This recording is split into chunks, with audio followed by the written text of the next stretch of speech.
Bismillahirrahmanirrahim. Assalamualaikum warahmatullahi wabarakatuh. Alhamdulillah. Wassalatu wassalamu ala rasulillah. Nahmaduhu wa nasta'inuhu wa nastaghfiruh. Wa na'udzu billahi min syururi anfusina wa min sayyiati a'malina. Man yahdihillahu fala mudilla lahu wa man yudlil fala hadiya lahu. Rabbi shrah li sadri wa yassir li amri wahlul 'uqdatam min lisani yafqahu qawli. Amma ba'd. Alhamdulillah, bersyukur pada Allah Subhanahu wa taala kerana dapat bersama pada pagi ini. Terima kasih kepada Cikgu Hasir selaku pengerusi dan juga semua kepada hadirin hadirat, para sahabat semua. Mudah-mudahan Allah berkati kita dalam majlis ini. InsyaAllah sambungan untuk pengajian Tahqiqut Tauhid. Masih lagi bab yang sama lagi sebelum bab yang ke-23 kan.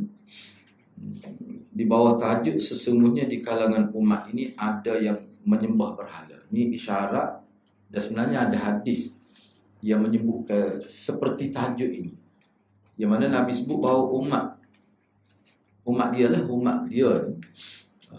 mana ada terjerumus dalam kesalahan akidah sehingga sahabat mereka seperti sembah berhala. Ada berlaku begitu. Bukan kata syirik-syirik dalam keadaan yang sama-sama, tidak. Boleh berlaku sampai tahap itu kesesatan pada umat ini.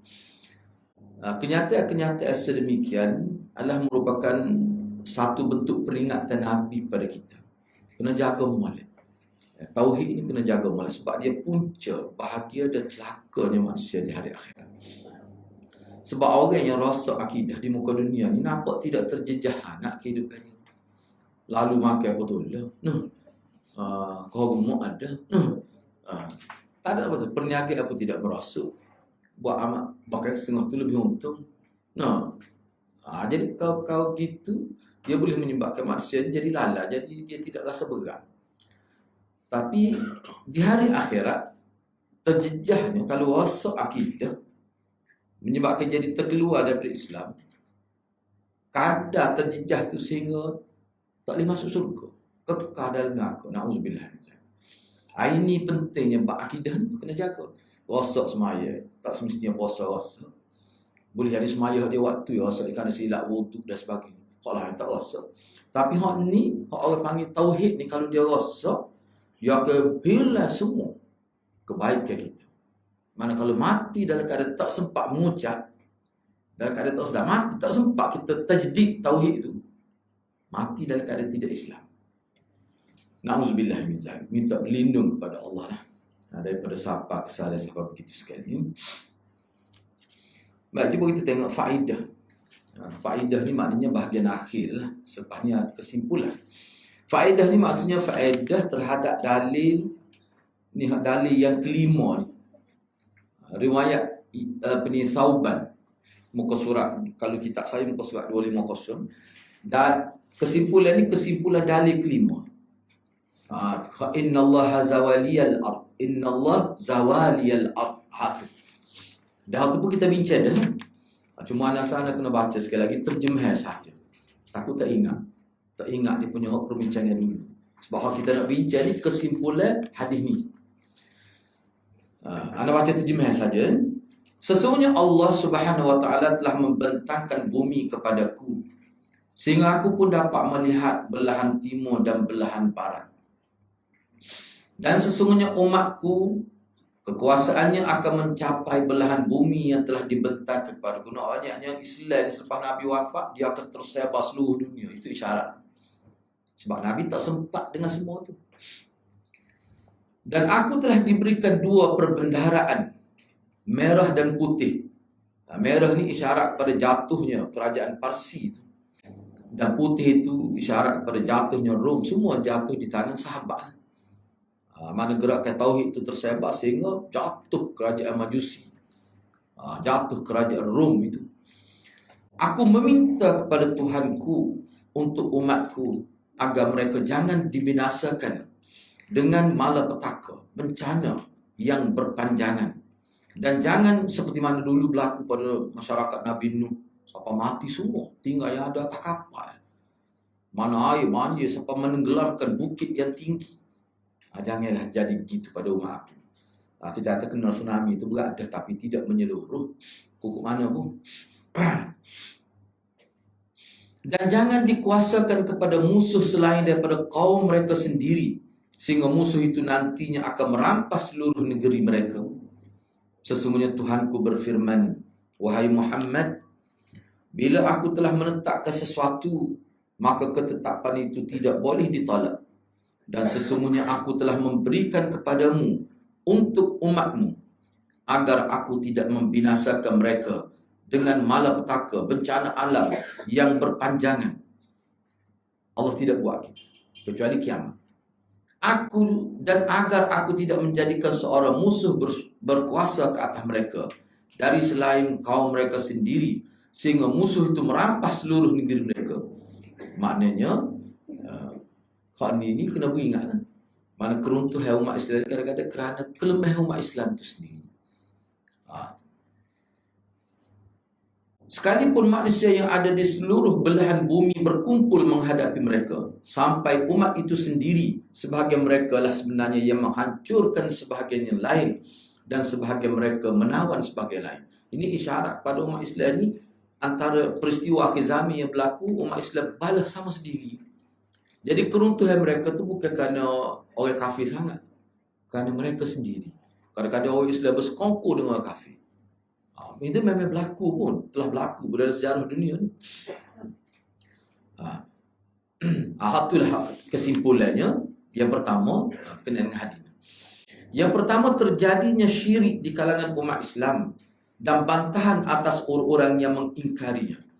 Sebab ada orang kata tak mungkin berlaku syirik pada umat Nabi ni. Ada yang kata gitu, tak betul tu. Sebab Nabi sebut, syirik setara mana lah. Siapa sembah berhala seperti zaman jahiliah. Boleh berlaku. Boleh berlaku. Misalnya pluralisme tu antaranya. Pluralisme ni setengah-setengah negara tu dia meraihkan agama siapa mereka, dia pergi juga tunduk depan berhala tata rasa nak jaga hubungan. Dia tak sedar dah dia tu sumpah sembah berhala dah sebenarnya. Tak boleh. Maknanya kita nak, orang panggil kita nak bertoleransi ni, dia ada batas dia. Dia tak boleh sampai begitu sekali. Sebenarnya kalau kita berterus terang, kafir pun tak terasa hati pun seperti mana kita pun tidak. Dia pun kita tidak suruh tunduk pada Tuhan kita, dan dia tidak Islam. Sepatutnya dia faham. Kerana dalam hadis ini Nabi SAW menceritakan bahawa sebahagian umat dia akan kembali menyembah berhala. Tidak berlaku pada kita, alhamdulillah. Tapi ada berlaku pada. Kalau kita tengok setengah-setengah negara tu, sedih. Menyabut sujud kepada kubur misalnya. Benda tu memang semua orang tahu. Dalam video pengalaman pelajar-pelajar kita duduk sana, dia pergi ambil siap dengar video, dengar gambar, memang berlaku. Ada setengah tu masuk dalam kubur tu juga lubang, boleh nyuruh masuk pergi cukup ambil tanah boleh poket. Ada setengah tu pergi sujud di situ. Dia kata sujud takrim, sujud hormat, bukan sujud ta'abudi, bukan sujud ibadat. Perbuatan tu tak boleh. Baik, yang kedua, hadis ini merupakan salah satu tanda yang menunjukkan bahawa Nabi kita Muhammad sallallahu alaihi wasallam benar-benar seorang Nabi. Kerana Nabi boleh cerita kepada kita hal-hal yang belum terjadi di zaman Nabi. Nabi cerita dia akan berlaku. Dan ternyata sungguh kita boleh lihat dengan mata kepala kita zaman ini. Benar-benar terjadi. Benar-benar terjadi. Bahkan orang yang duduk sahur tu, kalau kita tengok dalam video, dia sebut ni Ya Hussein Madad misalnya. Dalam video terang. Kalau mari di Malaysia ni orang senyum, orang ke apa. Tu lu koyak Oriel. Tapi kalau duduk tempat dia dekat, kita tengok kejut tu. Ya Hussein Madad. Tidak kata Ya Allah Madad. Buat satu majlis nak menyampaikan bentuk kira-kira. Dia terima sendiri dengan Nabi. Nabi mari bukan dia pergi. Nabi mari di majlis dia. Nabi ajar pada dia satu bentuk cara baca Quran. Dia buat majlis seluruh dunia pergi nak ambil kira. Hak ini tidak melalui orang. Dia direct dengan Nabi. Orang boleh percaya. Tu nak ayatnya. Zaman kita ni. Jadi setengah-setengah kita bila kita raya, ada kata memang wali ni, dia memang dia gitu wali. Kita pun tak nak kata kamu. Pakai selok ke begitu. Anda tengok selok ke tidak selok gitu. Ya, sampai kaki lidah habis. Itulah dia adalah ujian di zaman kita. Sebab tu insya-Allah walaupun kita kata kesesatan sebesar mana, kalau kita pegang teguh dengan hadis Nabi, dengan sunnah Nabi, tak sesat Nabi kata. Tak sesat. Tapi kena yakin dengan Nabi supaya kita belajar. Kalau tak ikut, tu duk main takwil macam agama ni dah. Boleh. Boleh nyak kata dah. Boleh nyakit. Yang ketiga, kesempurnaan kasih sayang Nabi SAW kepada umatnya. Iaitu Nabi minta doa kepada Allah supaya Allah jaga umat dia ni daripada keburukan ataupun bala yang berlaku secara skala besar seperti umat dulu. Umat dulu sampai habis keturunan. Hilang bangsa. Tak ada zuriat bila Allah turun bala. Kalau zaman Nabi Nuh enggak sepak naik tak kapal tu. Malah dia tak mati lemah masuk anak dia, bini dia sendiri. Nabi dah. Sebab kita zaman Nabi tidak gitu. Kena berat apa tidak semua. Itu berkat doa Nabi. Maknanya peluang untuk kita bertaubat, peluang untuk kita merubah diri kita tu lebih besar daripada umat dulu. Yang keempat, penetapan sifat al-qaul. Al-qaul ni mana berkata-kata.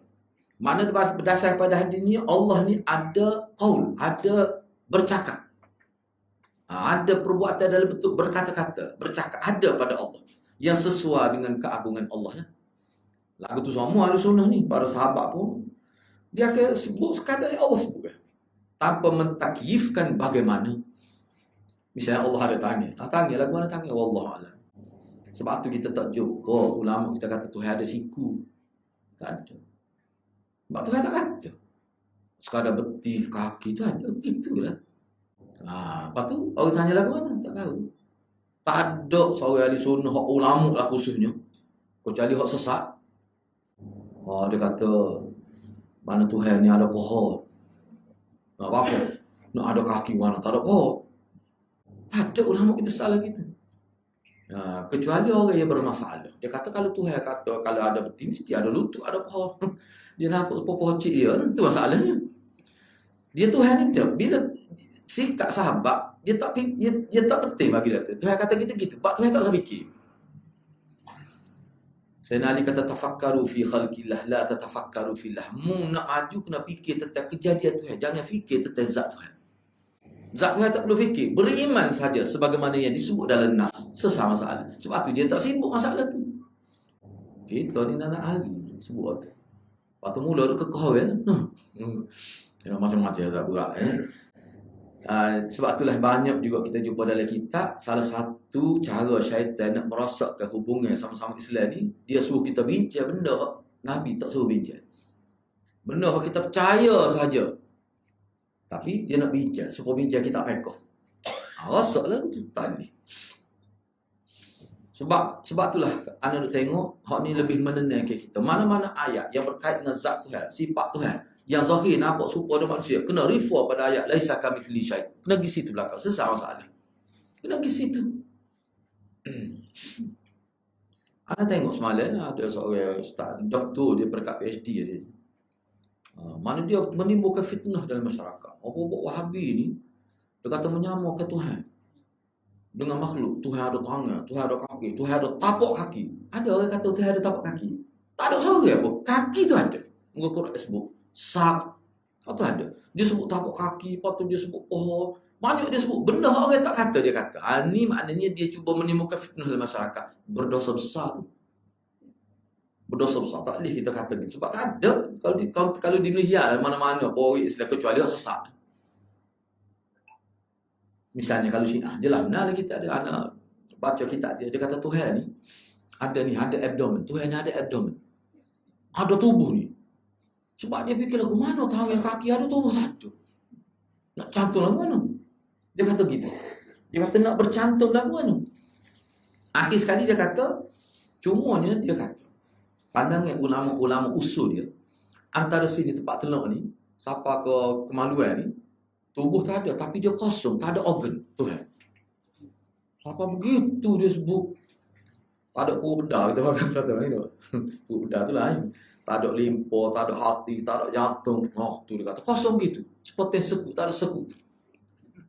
Mana kata sih? Betul lah. Sebab tu Khalid Al-Asqalani kata lau kana syai'an baqaratan lazabahtuha, dia kata. Ni kalau lembu aku semua lama. Tapi dia tidak lembu. Teruk sangat. Ya, cuba tengok, tak ada seorang yang ahli sunnah kata kita. Jadi jangan kita sebut gitu. Bila sebut gitu, kita menimbulkan fitnah dalam masyarakat. Kata apa yang orang tidak kata, termasuk dalam fitnah. Fitnah pula dalam akidah. Tali.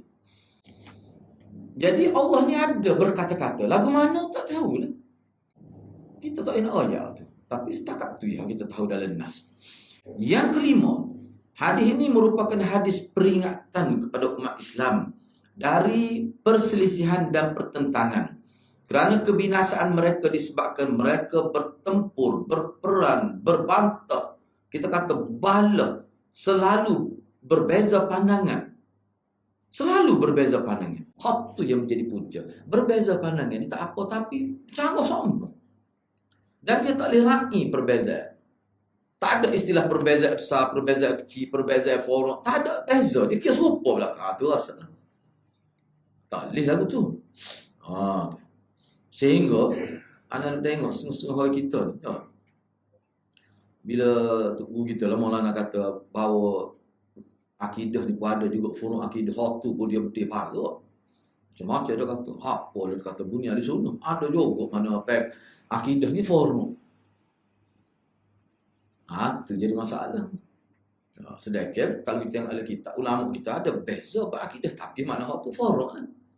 Tak ada orang nafikan neraka, tapi ada yang kata neraka ni tak ada lagi. Kata neraka tak ada lagi, itu forum. Tapi semua kata neraka ni ada. Tu tak boleh kata tak ada, tu rasa akidah. Tu. Kalau benda tu tidak forum akidah, ulama kita tak akan beza. Jadi benda-benda begitu pun jadi serai sama sendiri. Pesan orang kita. Tu tak boleh. Doa lalu tu lah gitu. Yang keenam, peringatan daripada para penguasa, ulama, ahli bidah dan dai-dai yang sesat. Maknanya kedudukan kesesatan ni, kalau berlaku kesesatan tu, maknanya pemimpin, ulama ataupun dai-dai ni, kalau dia terlibat dengan kesesatan, kerosakan itu lebih cepat lah. Yang kedua, boleh juga difahami bahawa penguasa, ulama, ahli bidah dan pendakwah-pendakwah, dia ni kena faham bentuk sesat macam mana. Dan dia kena beri perhatian tentang kesesatan. Bayangkan kalau orang yang dipanggil ulama, dia tak boleh faham sesat tu apa. Yang sesat dia anggap tidak sesat. Ataupun pemimpin tu dia anggap perkara ni tidak sesat, sedangkan perkara tu telah sesat. Apa akan jadi? Menyebabkan mana orang yang tahu ni dia bersendirian bertempur dengan sesat. Pemimpin tak ambil peranan apa. Pemimpin kata apa-apa. Sebab ada disebut padanya, bila sampai report kepada orang besar agama di tempat kita ni, bahawa ada orang yang ngatik di kubur tu kenali siapa boleh cacat, nari terakak kaki.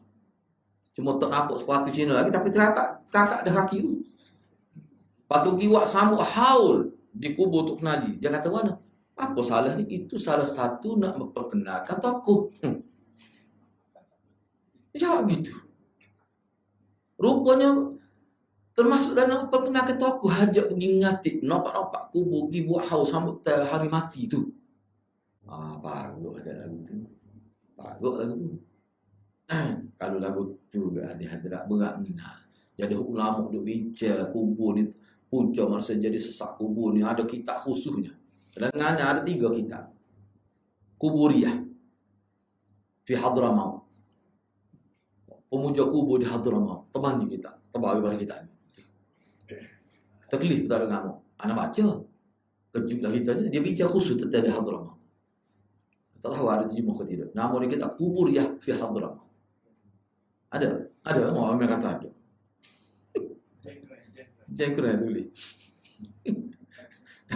Bukan James Grant tu, profesor tu, bukan main-main. Kena beli, kena baca. WhatsApp ni kurang, dia sejak baca WhatsApp sehari. Kita pakai baca kitab pula. Kalau nak baca WhatsApp juga, masuk kitab dalam WhatsApp. Lepas tu kira lah lagu mana. Ada orang kita WhatsApp dia baca semua. Orang kata parut lah. Sehingga habis kesok jadual hidup dia. Oh tu bahasa Kelantan tu.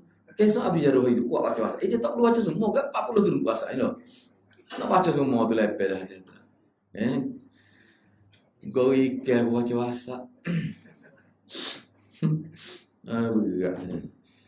Tu Ana sedih tu nak sebab orang kecek sepanah sebut tadi tu dia kata itu salah satu cara kita nak memperkenalkan tokoh pada masyarakat, ajak pergi sambut hari kematian dia, kubur tempat dia. Hak terjadinya macam mana? Ghuluun fis salihin. Baik. Yang ketujuh, kedustaan setiap orang yang mengaku sebagai nabi setelah Nabi Muhammad sallallahu alaihi wasallam.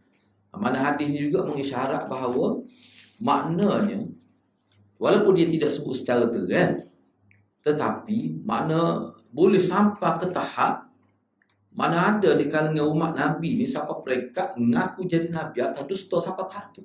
Sedangkan hak tu perbuatan kufur yang nyata tu. Mengaku jadi nabi. Kalau hak di Malaysia kita ni dia mengaku apa ni rasul. Sebab dia kata Nabi ya tak ada Rasul ada sahabat kita ni. Sebab dia kata apa ni khatamun nubuwah ni. Apa ni Nabi terakhir. Dia adalah ayat dia baca. Gonsong tu lah kata jahil. Nak jadi Rasul dia kena Nabi dulu. Dan Nabi tu tak ada jadi Rasul mana. Potok gua anak mudah tak usah duk ngaku jadi pok lah kata ada tak ada anak kan. Nak jadi pok ni dia kena ada anak dulu. Dak dia kata tak perlu anak pakai pok lalu. Tu orang panggil suami baru tu kata ada anak tu. Kan nak jadi rasul dia kena nabi dulu. Dah kata tak ada nabi rasul mai ikut mana lagi. Benar aku tu betul. Anak luas dia malu sebab dia salah waktu dia tak jawatan. Dia tak jawatan lah ni asal tak mati lagi tanya baru ni. Stroke, kena stroke. Kena stroke ya. Tak ada sesak di mahkamah, kena stroke. Baik. Yang ke-8 Nabi Muhammad SAW adalah penutup sekali Nabi ni dia panggil akidah khatmun nubuwah. Kena ingat dia, anak sebut sikit kat sini. Akidah khatmun nubuwah ni akidah yang besar. Usul ni. Sesiapa yang menganggap ada lagi Nabi lain ataupun Rasul lain selepas Nabi Muhammad memang kafir nyata itu. Tak perlu tanya untuk peti. So, maksud menceroboh akidah khatamun nubuwah, memberi sifat Nabi yang khusus kepada orang lain. Itu termasuk juga. Dia beri sifat-sifat Nabi, orang panggil usul nubuwah tu, dia beri pada orang lain. Tak boleh. Gak orang lain ni berlaku, dia beri sifat setengah-setengah pada wali itu bukan sifat Rasul, sifat Allah dia bagi. Bukan sifat Rasul. Tahu perkara gaib. Tahu perkara gaib. Tak usah luar negara, dalam negara kita ni pada kita. Warga anak dia berterlibat. Tok guru dia ni kita duk kerja sebab tu dia kata sebab tu anak murid dia tak boleh sebut keburukan guru tahu. Walaupun duduk 1000 kilometer. Tok guru dia duduk di Kuala Lumpur, dia di Kelantan kita tak boleh. Sebab tu kalau kita sebut kita tok guru dia buat gini. Sebab tok guru dia tahu. Dia boyaklah cerita gini-gini, cerita karut dia tu. Nak ayat ni tu akidah tu. Akidah. Gak orang lagu ni kalau siapa tahap ni ada tok guru kata gapo dia kata ya.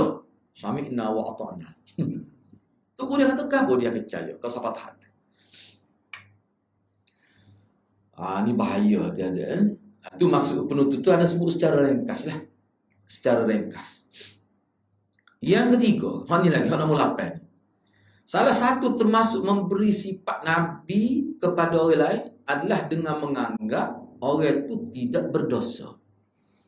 Ataupun orang itu tidak tersalah. Sehingga kalau ada kritik tak boleh jalan tu. Walaupun kita siapa tapi ke arah tu bahaya lah tu. Ta'assub. Sebab itulah ulama kita kata ta'assub ni hanya boleh pada Nabi saja. Kita kena ta'assub pada Nabi. Orang lain tak boleh. Dia akan merosak ke kita. Yang ke-9 khabar gembira bagi umat ini. Iaitu bahawa kebenaran tidak akan lenyap secara keseluruhan. dan ia akan sentiasa ada sekelompok umat Islam yang terus tegak di atas kebenaran, dan mereka itu akan membuat pembetulan setiap kali ada umat tersalah, dan mereka ini adalah ahlul hadis sebagaimana dijelaskan oleh para ulama. Dia akan ada sama ni. Sebab itulah dia jangan kita berasa pelik. Kalau kita ambil dalam konteks Malaysia kita saja, mungkin kita tidak ambil posisi itu, tapi sentiasa ada di kalangan para asatizah kita. Dia sanggup mendedahkan diri dia pada kecercaan seluruh dia, asalkan dia boleh sebut hal itu.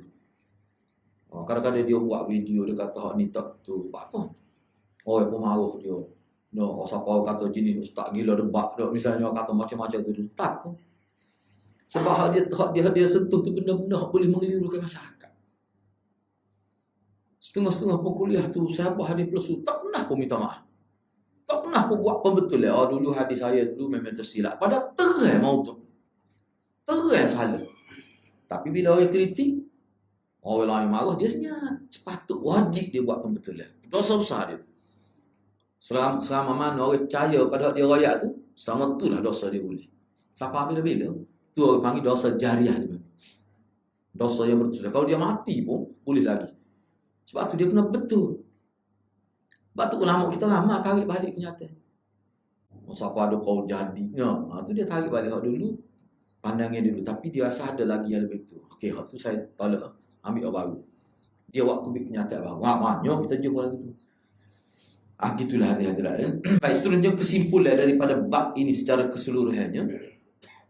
Maksud bab ini, kita bincang bab yang ke-23 ni, bahawa di kalangan umat ini ada semua berhala supaya zaman jahiliah. Maksud bab ini, dalil-dalil yang menunjukkan bahawa sebahagian umat Islam, khususnya di akhir zaman ini, akan ada menyembah berhala. Berhala tak semestinya patung manusia. Tak mesti. Orang hidup boleh jadi berhala. Orang mati dalam kubur boleh jadi berhala. Tempat pergi persembah ke. Cuba bayangkan kalau di setengah negara, anda tengok dalam video. Dia nak pergi mengerjakan haji, nak nikah anak wakau dia sebut. Dia pergi duduk tokak gini, tepi kubur. Anak murid cacarai duduk tepi dia. Dia kata, wahai Tok Guru, dia oyak sekian, tarikh sekian, dia nak nikah anak dia. Dia oyak. Dia nak oyak ke Tok Guru dia lah kubur. Tok Guru dia tu lah ke mana, tahu dia kubur. Lepas tu, lepas nikah anak, dia nak pergi buat umrah. Dia kata, lepas tu dia suka, seolah Tok Guru dia jawab. Anak murid tak dengar, dia seorang dengar. Semua tu kalau benda-benda lagu ni, dia yang dengar, orang lain tak dengar. Boleh dia buat gitu. Lepas tu dia minta restu, dia minta guru dia tolong, macam-macam dia sebut. Ada dengar dalam bahasa Melayu kita. Boleh buat secara terbuka, ambil video, buat apa tu. Sebab dia kata kalau ada orang lain kata tak betul beramah, mana penyokong dia? Tak sana, dia tak ada masalah tu. Di setengah negara ni, tak ada masalah asalkan dia tidak ganggu orang. Itu hak kamu sebagai peribadi. Muncul lagi Malaysia kita ni. Muncul lagi Malaysia kita ni. Mana kalau orang buat gitu secara terbuka, kalau majlis agama bertindak lalu. Agak-agak lah. Baik. Jadi maksud sembah berhala ni iaitu agar, jadi maksud Nabi sebut ni, umat Islam akan ada. Kata-kata tu, kalau orang ngaji bahasa Arab, dia panggil khabariyah lafzan insya'iyah makna. Nampak macam cerita. Tapi kalau Nabi nak ke dia, beringat. Kamu mesti tahu sembah berhala tu, apa maksud sembah berhala. Jangan kamu fikir sembah berhala ni mana sembah patung manusia. Bukan, itu salah satu saja. Sebab tu setengah ulama, dia kata, sembah berhala ni maknanya sesuatu yang menjadi tempat bergantung manusia. Tak kira benda tu betul azimat ke betul, tak kira. Dalam bentuk orang mati dalam kubur pun itu makna berhala, bukan mesti patung manusia. Maksud sembah berhala tu mana meletakkan as-samad, tempat berharap, tempat meminta doa kepada makhluk tu. Boleh jadi pokok kayu, boleh jadi berhala. Boleh jadi batu permata, boleh jadi berhala. Boleh jadi manusia hidup, boleh jadi berhala. Boleh jadi juga orang mati dalam kubur yang dah orang soleh, boleh jadi berhala. Cara tu kena faham. Sebab juga syirik. Syirik zaman lalu banyak tak serupa dengan syirik zaman Nabi. Kepelbagaian dia berubah tu. Jadi perlu tahu itu maksud Nabi sebut ni bukan sekadar nak cerita. Dia suruh kita beringat. Sebenarnya supaya kita berwaspada daripada syirik dan biar ada perasaan takut terjatuh dalam syirik. Jadi nak takut dia kena tahu dulu. Kena tahu, barulah timbul perasaan itu. Jadi bab yang ke-23 ini juga menunjukkan bahawa syirik seperti syirik sembah berhala tu terjadi di kalangan umat ini. Tidak boleh tolak, dia akan berlaku. Sebab tu kita kena sentiasa minta. Bila lepas maya ke antara doa Nabi ajar, Allahumma a'inni ala zikrika wa syukrika wa husni ibadatik. Kena minta sama. Ya Allah, tolonglah aku, hai Allah, supaya aku dapat bersyukur kepada Engkau dengan betul, supaya aku dapat melakukan ibadat dengan betul, supaya aku dapat apa dia? Ala zikirka, biar aku ingat pada Engkau. Biar ingat semua dengan cara yang betul. Dan supaya aku dapat bersyukur pada Engkau dengan cara yang betul, dan supaya aku dapat beribadat dengan ihsan. 3 perkara. Aisyah kata Nabi baca semua. Kalau dari riwayat semua. Kena baca lah hati-hati. Kalau boleh faham makna tu lagi baik. Oh, tak ingat aku Arab. Semua mengapa tak ingat? Dia kata dah. Baca aku Melayu. Tak apa. Tukar takir tak apa. Letak mana dulu tak apa. Tak apa. Asalkan sebab tu bagi anda doa-doa Nabi yang banyak tu dalam konteks kita orang ajar muka orang Arab ni, kita nak ambil idea berdoa je. Kalau nak hafal roh kan apa tu? Banyak tumor tu. Berjilid-jilid. Kau jangan ngajak tengok ingat. No. Sebab tu anak mudah ringkasnya beli kitab tu 1000 amalan sunnah sehari semalam. Khalid Al-Husainan. Dah hak tu pada dah. Dah daripada bangun tidur sampai tidur pula. Enggak orang kuat mimpi molek nak baca tu. Biar dia tahu sunnah tu lagu mana. Boleh baca doa tidur, doa bangun tidur, acak sikit. Nah, bacalah. Pada dah tu. Pada dah. Anak guna waktu kuliah habis. Khatam kita 2 tempat. Dan setiap kali kita pergi, seminggu tu kita buat ilah. Okay, minggu ni kita fokus ni. Okay, cuba amal lah. Sebab hal tu dia ada. Dan untuk PDF pun ada. Masuk dalam telefon. Tengok. Tak ingat tengok dalam telefon.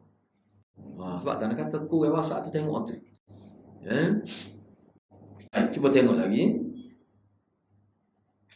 Dan ini adalah bantahan kepada orang-orang yang beranggapan bahawa orang yang mengucapkan la ilaha illallah dan menamakan diri mereka dengan orang Islam, maka dia akan tetap berada dalam keislamannya walaupun dia melakukan hal-hal yang bertentangan dengan Islam. Ada setengah orang tu dia kata begitu. Allah ni maha rahmat, dia kata kalau kita buat salah pun dia tak akan jadi. Sebab kalau jadi kafir ni hilang semua pahala daripada mula-mula balik. Dia kata dak, dia kata. Siapa dia faham lagi ni? Kalau dulu kan dia ada satu kumpulan dipanggil Jabariyah. Jabariyah ni ada. Apa ni? Jabariyah tu lah ni. Apa salah lagi ni bang ini? Ni Murji'ah. Golongan Murji'ah. Jabariyah dia kata kita ni buat apa tak apa, dia kata. Muka masuk surga dia tak Tuhan. Bukan atas amalan kita. Dan kalau orang jauh pun Tuhan nak masuk neraka apa tak boleh. Orang jahat pun Tuhan nak masuk surga. Buat lah apa tu. Saya atas Tuhan lah ke? Atas masyiatullah dia kata. Atau buat Jabariyah. Sebab tu buat dia tak ikut syariat. Sebab orang jauh pun Tuhan nak bunuh neraka. Dia bunuh. Muka dia maha berkuasa. Dia tak sedar dengan dia kecek gitu. Dia telah menafikan sebanyak mana ayat Quran. Dah hadis-hadis Nabi. Dia Murji'ah ni tidak. Dia kata perbuatan zahir kita ni, dia kata tak berkait dengan iman. Buatlah apa puasa ke iman kita kekal tegak di atas hak asal, tak akan rasa. Berlakonlah jadi Kristian, berlakonlah jadi terlibat ajaran salah, katalah Tuhan 3, Tuhan berapa atas nama lakunya, tak merasakan iman.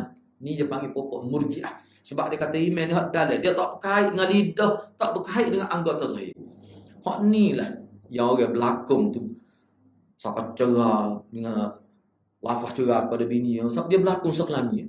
Kalau mengikut orang tak tu. Saya suruh awak. Tak pengaruh kata, nampak tidak dia tu. Sekali lagi buat sampai 3 kali. Tolak 3 dah tu. Apa aku kata. Tapi kalau orang dia tak apa, dia kata bukan niat pun. Berlakon itu. Misalnya berlakon, istilah berlakon jadi tokca. Ada kan berlakon jadi tokca? No. Pakai ke ni kepala otak dia buku mana tak tahu. No. Berlakon. Patut ada ajar salah guru saya. Saya tak percaya pada takdir tak ada dulu. Sebut tu kan saya tak percaya pada takdir. Atas nama skrip dia kata bukan kata dia itu. Tak boleh. Dia rosak akidah tu walaupun sebab dia buat dekat dia sedar tu bukan ngigah.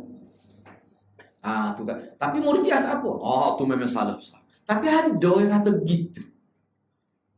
Perbuatan zahir dia walaupun nampak di sebuah berhala pun sebenarnya tu narai saing dia ya dalam hati dia Allah. Oh, rosak akidah tu. Tak boleh gitu ya. Seperti berdoa dan beristighatsah meminta tolong ketika susah pada penghuni kubur. Oh ni mana ulama kata jadi kafir ni, jadi syirik ni perbuatan ni. Duk minta doa. Jadi anda tu tengok orang-orang yang mempertahankan istighatsah ni, dia bincang pula istighatsah, dia tahu dia gini macam-macam. Sebab tu bagi anda tak payah jawab, tak apa. Kita tumpu kepada kadang-kadang ni tidak kening. Sebab itulah jangan kita ni terlalu berpegang dengan takrif itu. Sebab juga puasa. Orang puasa, takrif puasa dia lagu mana? Ni anak ayat contoh saja. Ni ulama takrif puasa ni kan dia seseorang yang menahan makan dan minum dan juga menahan diri daripada melakukan sesuatu yang membatalkan puasa bermula daripada terbit fajar shadiq sampai pada jatuh matahari, maka orang panggil sah puasa. Sah puasa dari segi fiqh. Patu hak puasa Nabi lagu mana? Katakanlah orang itu puasa dia tidur pola sahur. Dia bangun mayat pun jamak suri. Dia bangun mayat zuhur pukul 4.30. Dia lembek mentah masuk asal dia mayat pung dia tidur pula. Fiqh kata sah ke tak puasa dia? Sah sebab kena dengan takrif. Nak pegang takrif tu ke?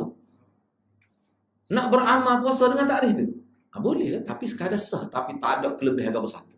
Hak itulah Nabi kata, kam min saimin, laisa lahu illa jubal atas. Nabi kata, ramai orang puasa tapi boleh lapar dahaga. Maknanya sah di segi fiqh, pahala tak hilang. Tak okey kita nak tu dalam ibadat. Tak ada ulama kata istighatsah boleh. Tak perbuatkan lagu tu, tak ada ke Nabi buat? Ada. Apa yang ulama kata tak boleh tu? Patu sahabat apa? Ada ke buat gitu?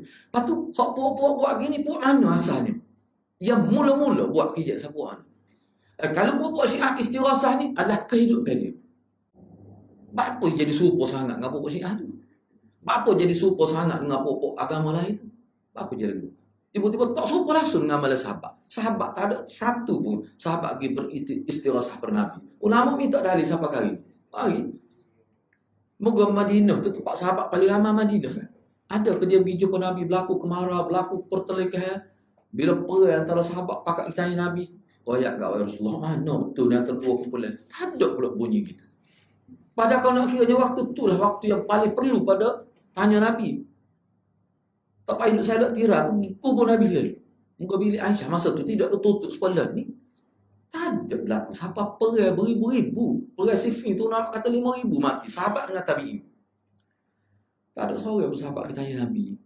Ni hak berkecuali 2,000 orang yang tak terlibat.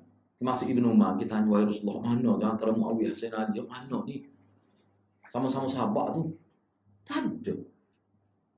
Tak ada bunyi seorang bersahabat kata, kita tanya dah Nabi Wayak betul dua-dua. Tak ada Nabi Wayak. Tak ada. Jadi mana kena berhati-hati kita. Sebab tu bagi anda, kalaulah kita terima, baik kita terima pandangan ada ulama. Tak kira lah ulama mana dia kata istighatsah ni boleh lagi. Dan Nabi buat ke tidak? Sahabat buat. Nabi tidak pernah beristighatsah dengan Nabi Isa. Dengan Nabi Musa. Hak kira-kiranya hak lebih senior daripada dia tu. Dalam bab nubuah tu. Tak pernah. Sayyidina Bakar tak pernah beristighatsah dengan Nabi. Bila doa orang direct kepada Allah SWT. Baca jangan kira lah bila doa ud'uni astajib wa qala rabbukum ud'u astajib. Tiba-tiba tahlil lain. Benda-benda lagu ni kena ingat. Sebab tu bagi anda jangan duduk sibuk sangat. Kadang-kadang sebab ta'arif ni membuat kita jadi lupa perkara lebih penting daripada itu. Ta'arif ni kadang nak kata sah ya. Nak dapat sifat ibadat mesti tengok lebih pada ta'arif. Kita kata istighatsah ada yang dibolehkan gini-gini, macam-macam takwil lah. Sebab tu kalau kita tengok doa dalam TV kau dengan sama tu, akhir sekali tak tahu satu. Sebab kuat doa takwil tu, jadi akhir sekali hilang hak asal. Bahaya sebab tu bagi anak mudah. Cara ni Nabi buat ke tidak? Sahabat buat ke tidak lagi? Menjadi alamat salafus salih kita dah 3 kurun pertama tu. Kena tanya lagu tu. Mari pula ustaz ni dia kata perbuatan sahabat tidak menjadi hukum. Hukumnya ada 5. Wajib, harus, makruh. Lepas pula. Dia sebut gitu. Terlalu nak bermain mustalah kadang-kadang usul fiqh sampai tinggal asal. Tak boleh gitu. Kena berhati-hati. Sebab tu bagi anda, Kita nak semua tu berguna untuk kita, tetapi setengah-setengah kau kena tengok. Betul, boleh pun. Nabi buat apa ni? Banyak kalau kita nak sebut dalam fiqh. Tak boleh. Masa orang duduk korban 10 Zulhijjah kan, kita pergi niat akikah. Boleh dalam fiqh. Ambil satu bahagian, kita niat akikah, bukan niat korban haji. Dalam fiqh kata boleh. Betul lah. Ada ke Nabi buat gitu? Ada ke seorang ke sahabat buat gitu? Ada ke ulama kita kata? Itu jadi isu dia. Kita tak Nabi dalam fiqh tu. Lepas tu kalau buat juga, boleh ke korban haji? Korban Zulhijjah ni lepas hari tu ya. 10, 11, 12, 13. Masuk ngorik hari 13 tak ada dah. Tapi akikah ni boleh bila-bila pun. Lepas nikah boleh lagi buat. Tak ada masa. Jadi kena tengok tak. Nabi bimbang sebab tu Yusuf Qaradawi dia kata kadang-kadang terlalu mengikut tarikh sehingga tinggal sunnah. Bahaya tu Seperti berdoa. Maka dia akan tetap berada dalam keislamannya walaupun dia melakukan. Seperti berdoa dan beristighasah, yang diminta tolong dikala susah pada penghuni kubur. Di kubur minta tolong gini-gini. Walaupun dia kata kita bukan minta dengan dia, kita minta dia menyampaikan doa kita kepada Allah. Tu dia kata istighasahnya. Mereka menamakan hal ini dengan tawassul dan bukan ibadat. Sedangkan tawassul ni ibadat sebenarnya. Kan Nabi ajar ke tawassul? Tawassul Nabi ajar. Wabtahu ilaihil wasilah. Itu tawassul tu. Carilah jalan. Wasilah ni jalan perantara untuk kita mendekat ke diri dengan Tuhan. Jadi Nabi ajar, kalau kita nak mendekat ke diri dengan Tuhan, masjid bukan dalam gua. Bukan bawah retak, bukan atas retak. Bukan tu. Kalau nak semaya di masjid, bukan atas retak, bukan bawah retak. Mana jelas tu. Tu anda sebut tu maknanya ni cerita dulu lah ni, cerita cuma bawa masuk dalam sikit Memang kalau tak ada tempat lain boleh maya mana-mana pun tak ada masalah. Cuma nak ayatnya kalau di masjid boleh itikaf. Tu beza dia. Jadi jelas Nabi kita ajar, jelas. Nabi kita ajar tu. Jelas Istighasah apa ni, tawassul ni maknanya setiap amalan Nabi buat itu mana kita buat tu kita tawassul. Hakikat sebenarnya kita buat Nabi buat tu tujuannya supaya kita dekat dengan Tuhan. Dekat ni dekat secara orang panggil bukan dekat supaya dekat makan ni, dekat secara ruhi, secara batin. Bukan kata dekat seperti makan ni dekat jarak, bukan. Dekat ni maknanya kita akan dapat rahmat daripada Allah, itu maksudnya. Dan dia ada cara dia. Wasilah, dia panggil wasilah. Baca Quran tu wasilah tu. Maknanya kita soalan kita baca Quran, kita bertawassul dengan baca Quran tu untuk dapat kelebihan dari sisi Allah. Kamu dia banyaklah. Belajar, buat baik pada orang, buat baik pada bapa, jaga kemaslahatan isteri dan anak, semua tu merupakan tawassul yang Nabi ajar untuk supaya kita dapat mendekatkan diri pada Allah. Ibn Abbas kata tidak ada satu cara untuk dapat kelebihan besar di sisi Allah melainkan buat baik pada bapa. Maksud itu tawassul yang besar. Mana kalau kita nak supaya kita wasilah yang besar, menjadi penghubung yang besar antara kita dengan Allah, buat baiklah kepada ibu bapa. Tu kata Ibn Abbas. Dia kata aku tahu hak tu paling besar berbanding hak lain. Tu yang tawassul sebenarnya hakikatnya sebab dia kata dia doa. Sebab tu ulama kita kata doa ni ada doa lisani, ada selagi doa jawarihi. Doa lisan ni kita doa Allahumma ighfir lana, tu dia panggil doa secara lisan. Selagi doa menggunakan anggota bukan lidah, kita buat baik. Kan banyak Nabi kata buat baik gini boleh gini, buat gini boleh gini. Maknanya perbuatan baik semua ada.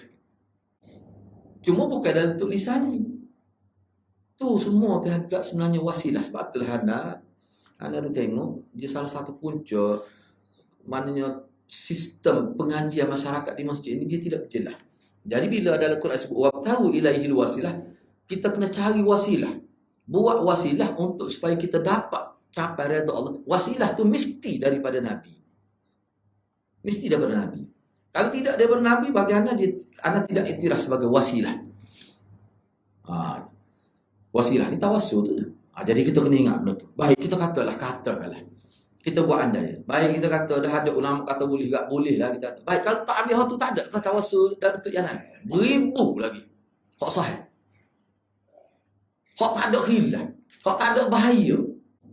Banyak, sangat banyak. Buat hak tu tak habis-habis. Jadi kita kena faham. Jadi bagi anak lah. Sebab tu kalau kita baca dalam kitab Akidah Imam Syafi'i, buku tebal juga, Akidah, Manhaj Akidah Imam Syafi'i, memang dia tolak tu hak tu. Tak boleh. Tolak tu. Bahaya, ada bahaya pada umat. Dia timbul satu, orang panggil perasaan lain terhadap orang mati. Dia gini hadirat, ajaran salah ni dia tidak statik, dia hidup. Dia tidak kata bila tawassul gitu. Dah, bila buat lama-lama, akhir sekali kawan ni kata, kalau nak lebih lagi tawassul, masa doa tu dia gambarkan muka Syekh dan dia pergi naik pakatan. Dia tidak mati, dia tidak statik. Kena ingat tu. Sampai bila berakhir, masuk dalam neraka. Akhir. Tu mula, tu pun nak syaitan. Syaitan pun cuti adalah dia nak kona kita, dia nak helah kita, dia tidak pergi ke hak dia 10 lalu, dia masuk dia 1 dulu. Bila duk buat lama, duk main kau semua, lepas tu dia mari. Kadang-kadang tak payah dia mari sendiri. Masa duk doa tu gambar. Rupa Syekh, dia panggil tawajuh rupa Syekh. Bapa tak adanya, saya nak buat ni. Masa tu dia gila pada Khomeini. Dia tak gambar. Masa dia, minta Ahlana sebut, dia sebut kanan ni. Masa dia bersama isteri dia dalam bilik tu, dia tengok sama muka Khomeini duduk dini. Dia tak dini, nak suruh anak dia jadi sepuh Khomeini.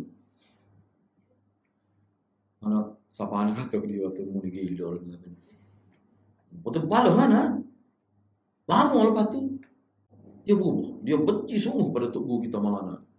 Sebab banyak ajaran Maulana bercanggah dengan dia. Tapi Allah beri kebaikan kepada dia. Lepas tu dia berubah. Dia mari dalam sini. Anda pernah tengok berapa kali? Lepas tu Maulana boleh mari. Ada tuan dia saya mari. Dia kata betul lah yang tahu ayat dulu kata. 10 tahun dia ambil masa nak boleh faham. Anak awak nak muncul tak mati lepas tu belum tu. Anak ayat Abu Yahya tak. Anak bahaya tu. Anak tengok dalam video di Uzbekistan. Perempuan-perempuan halaqah zikir perempuan ni bila dia mengatik setiap 25 kali la ilaha illallah dia akan sebut ya Syekh Nazim, ya Syekh dengan jelas, dengan terang dalam video. Semua muslim pakai putih lagu. Nak rawat lagu mana tu kalau siapa tak tu. La ilaha illallah setiap 25 mana duk kira setiap 25 kali dia akan kata ya Syekh Nazim, ya Syekh Nazim disebut kita. Maknanya sudah sampai satu ajaran yang tak betul pada dia. Kita kata ya Rasulullah pun tak boleh. Sah ke Syekh Nazim.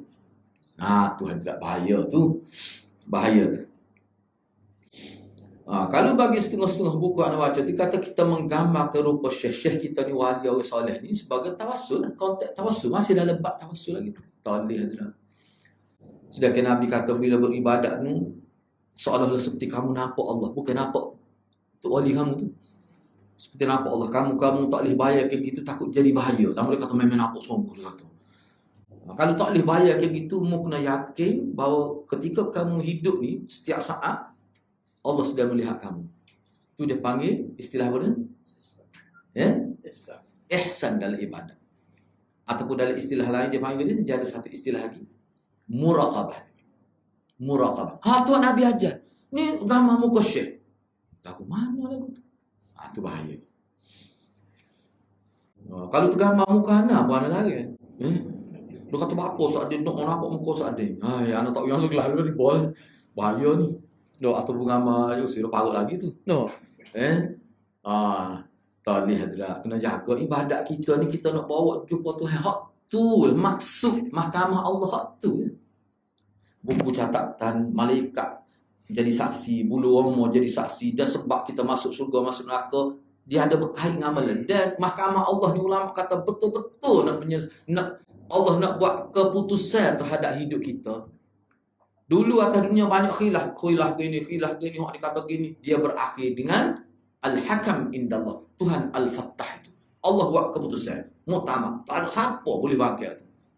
Tiba-tiba hari itu berjujuk catatan kita ni tak betul berlaku. Lagu mana tu? Semaya kita tak jadi. Penuh semaya, tulis semaya lah kau, tapi tak jadi. Kau buat tu kat zikir tapi tak jadi sahab. Lagu mana kat nak nak undur klik tak boleh. Bumi hancur bu. Sebab tu ulama kata Allah menghancurkan bumi bukan suatu pembaziran. Ia lebih pada satu isyarat. Tidak ada kembali semula. Tak ada.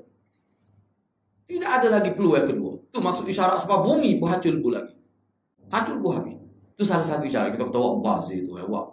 Ingat mudah nak wak bumi. Tiba-tiba hacul gitu. Mati orang sudah lah. Tuhan kata aku nak ayat tak ada peluang dia kembali. Mu kena mikir di dunia. Hari akhirat ni yaumul jaza. Bukan yaumul amal. Kena ingat tu. Waktu Quran ni banyak memperingatkan kita, kul hal nunabbiukum bil akhsarina a'mala alladhina dhalla sa'yuhum fil hayatid dunya wa hum yahsabuna annahum yusin. Ayat tu kalau baca singkatlah kita tu. Maukah aku tunjukkan kepada kamu orang yang rugi dalam amalan? Bukan dia tak amal, dia amal tapi rugi. Rupanya mereka sesat semasa beramal. Tapi mereka yakin annahum yuhsinuna sunna. Mereka buat yang terbaik. Mereka yakin tapi sesat. Apa jadi sesat?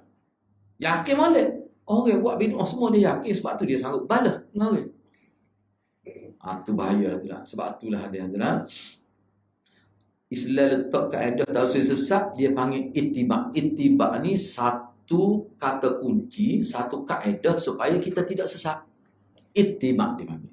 Ittiba' ni dia kena tahu hak sahih dan ikut hak sahih. Itu panggil ittiba'.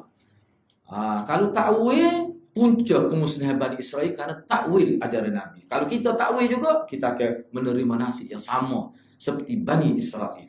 Kena berhati-hati. Islam bagi kepada kita sudah cukup luas dah untuk kita guna kreativiti kita.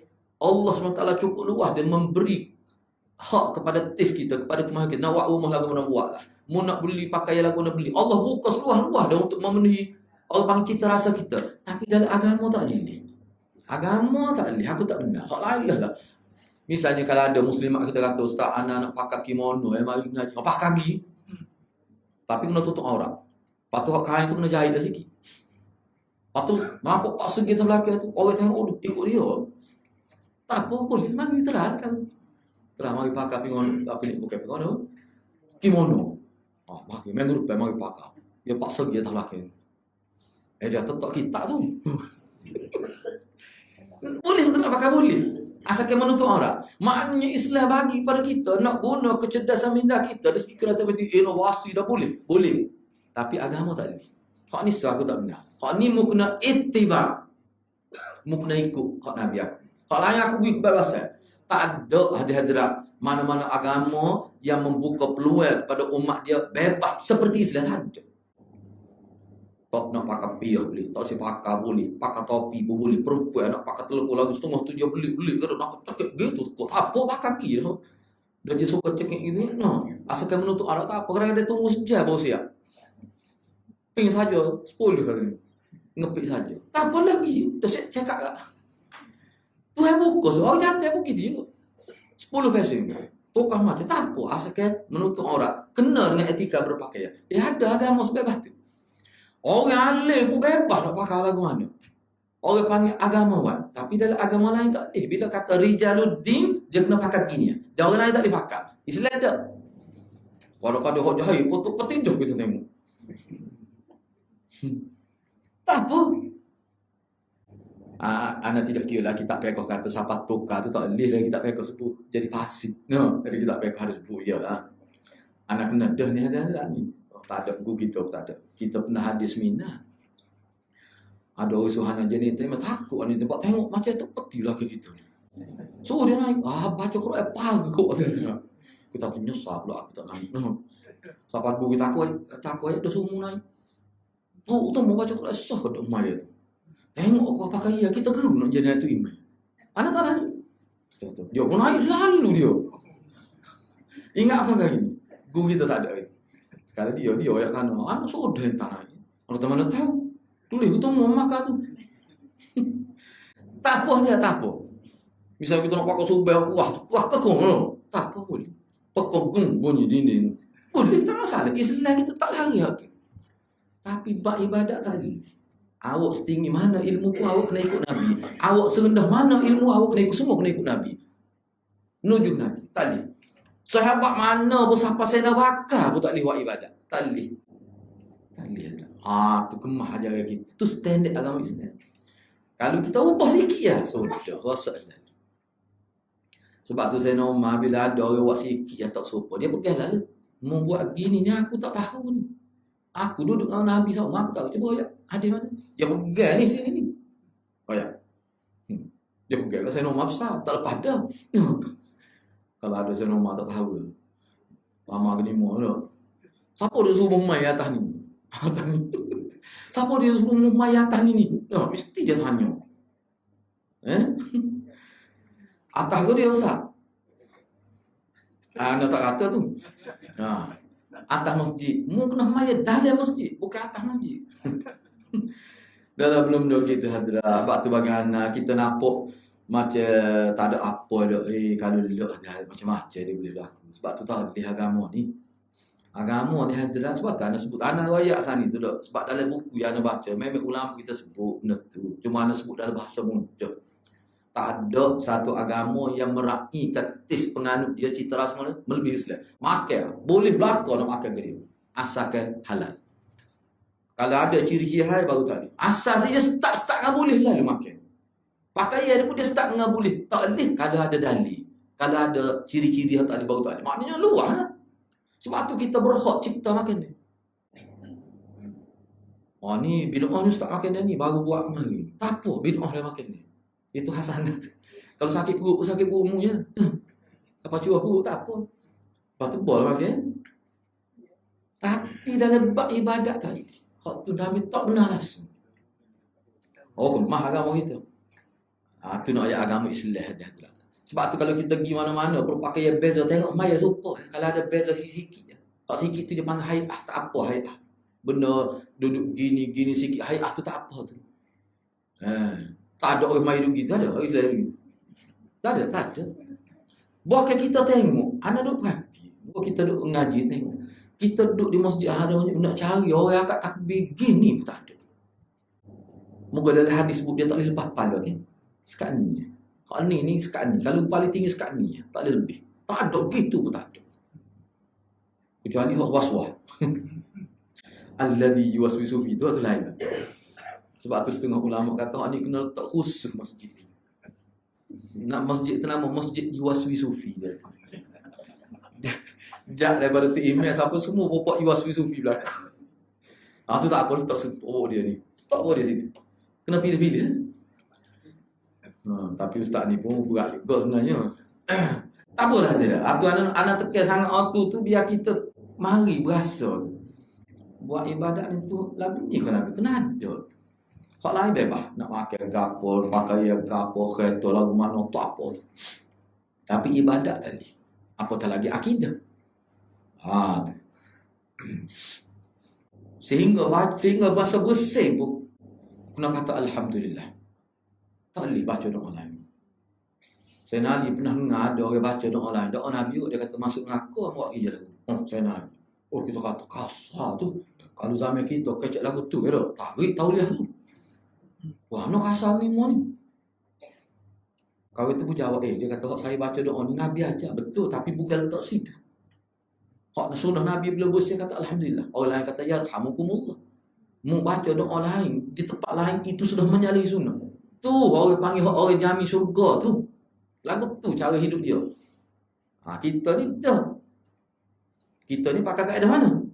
Benar molek. Apa salah? Tak boleh bakar tu. Dalam bab ibadat tak boleh. Bab dunia boleh. Tu kan. Baik, tak apalah kita pergi lagi. Anggap apa mereka itu tidak benar. Kerana al-wasan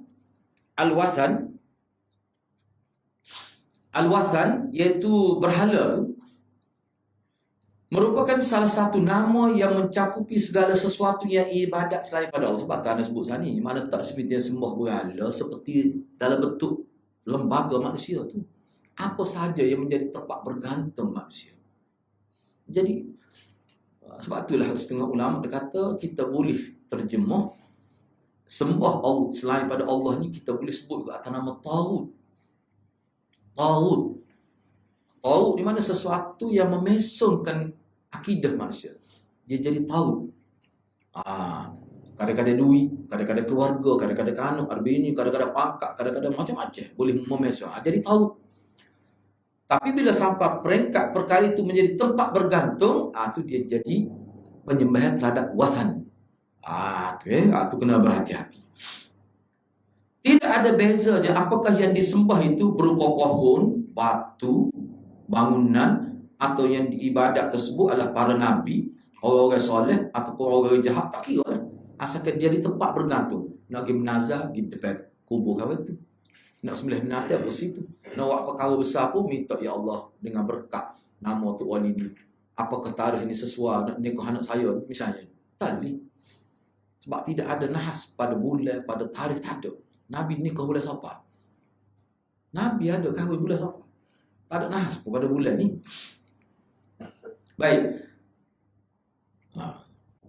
Jadi semua tu sama saja. Itu dianggap wasan, berhala. Kerana ibadat itu hak Allah semata-mata. Jadi bila hak Allah, kita kena ikut Allah lah. Jadi nak ikut Allah ni kena ikut Nabi dia. Sebab Allah tidak hantar mesej kepada kita secara direct kepada kita, tapi dia melalui Nabi dia. Maka sesiapa yang berdoa kepada selain Allah akan beribadat kepadanya secara umum, maka dia telah menjadikan hal tersebut sebagai berhala. Lantas dengan peribadahan kepada selain Allah ini, dia telah keluar daripada agama Islam. Maknanya kalau kita nak guna bahasa yang lebih berlapis, maknanya kemungkinan dia jadi murtad. Itu paling kecil tu. Walaupun ulama kata memang kalau siapa betul jadi tempat bergantung pula pada selain Allah, memang rosak akidah. Na'udzubillah min zalik. Tidak ada manfaatnya dia masih mengaku sebagai orang Islam. Kerana berapa ramai orang-orang yang mengaku Islam, tapi ternyata dia adalah orang musyrik, etis, kafir dan munafik akidah. Ini munafik ni masuk munafik akidah ni. Yang menjadi patukan adalah ruh dari agama. Patukan ni menjadi neraca lah kita tahu. Yang menjadi manhaj adalah ruh dari agama Islam dan hakikatnya, iaitu tauhid. Bukan hanya nama-nama dan lafaz-lafaz yang tidak ada hakikat. Baik, kanun yang bak ini. Ni kanun yang bak ini. 14 dia. Mana baca lah. Buat ini dia macam kita nak sengok balik perbincangan daripada awal. Pertama sekali, perbincangan kita ni merupakan satu tafsiran terhadap surah An-Nisa. Ayat dari surah An-Nisa. Mula-mula bukalah muka surat. Apa tidak tulis sini. Surah An-Nisa. Muka surat. Kalau anak ni muka surat 245. Ayat 51 tu. Alam tara ilal ladhina utu nasiban minal kitab. Yu'minuna bil jibti wat taghut. Tafsir tu lah. Jadi hak kata jib dan taghut tu. Kalau Syiah dia kata jib ni saya bakal. Kalau dalam kitab dia. Taghut tu saya Umar. Baru. Baik. Yang kedua, tajuk ni merupakan tafsiran lah terhadap ayat dalam suratul Maidah.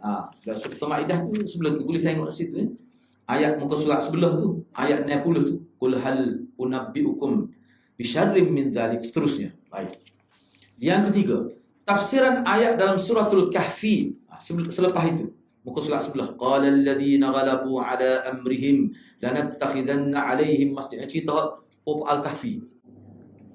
Dah buat Al-Kahfi ni kan sampai 300 tahun tak mati. Akhir sekali dia pergi buat masjid situ. Sedangkan situ tu kubur bawa Ashabul Kahfi tu. Tempat dia itu tu dia mati situ. Itu pergi buat masjid situ, bangun dia. Siapa dia tu orang yang ghalabu ala amri, pemerintah. Kononnya nak suruh orang gila memang para hajar di tempat ibadat pula kubur tu.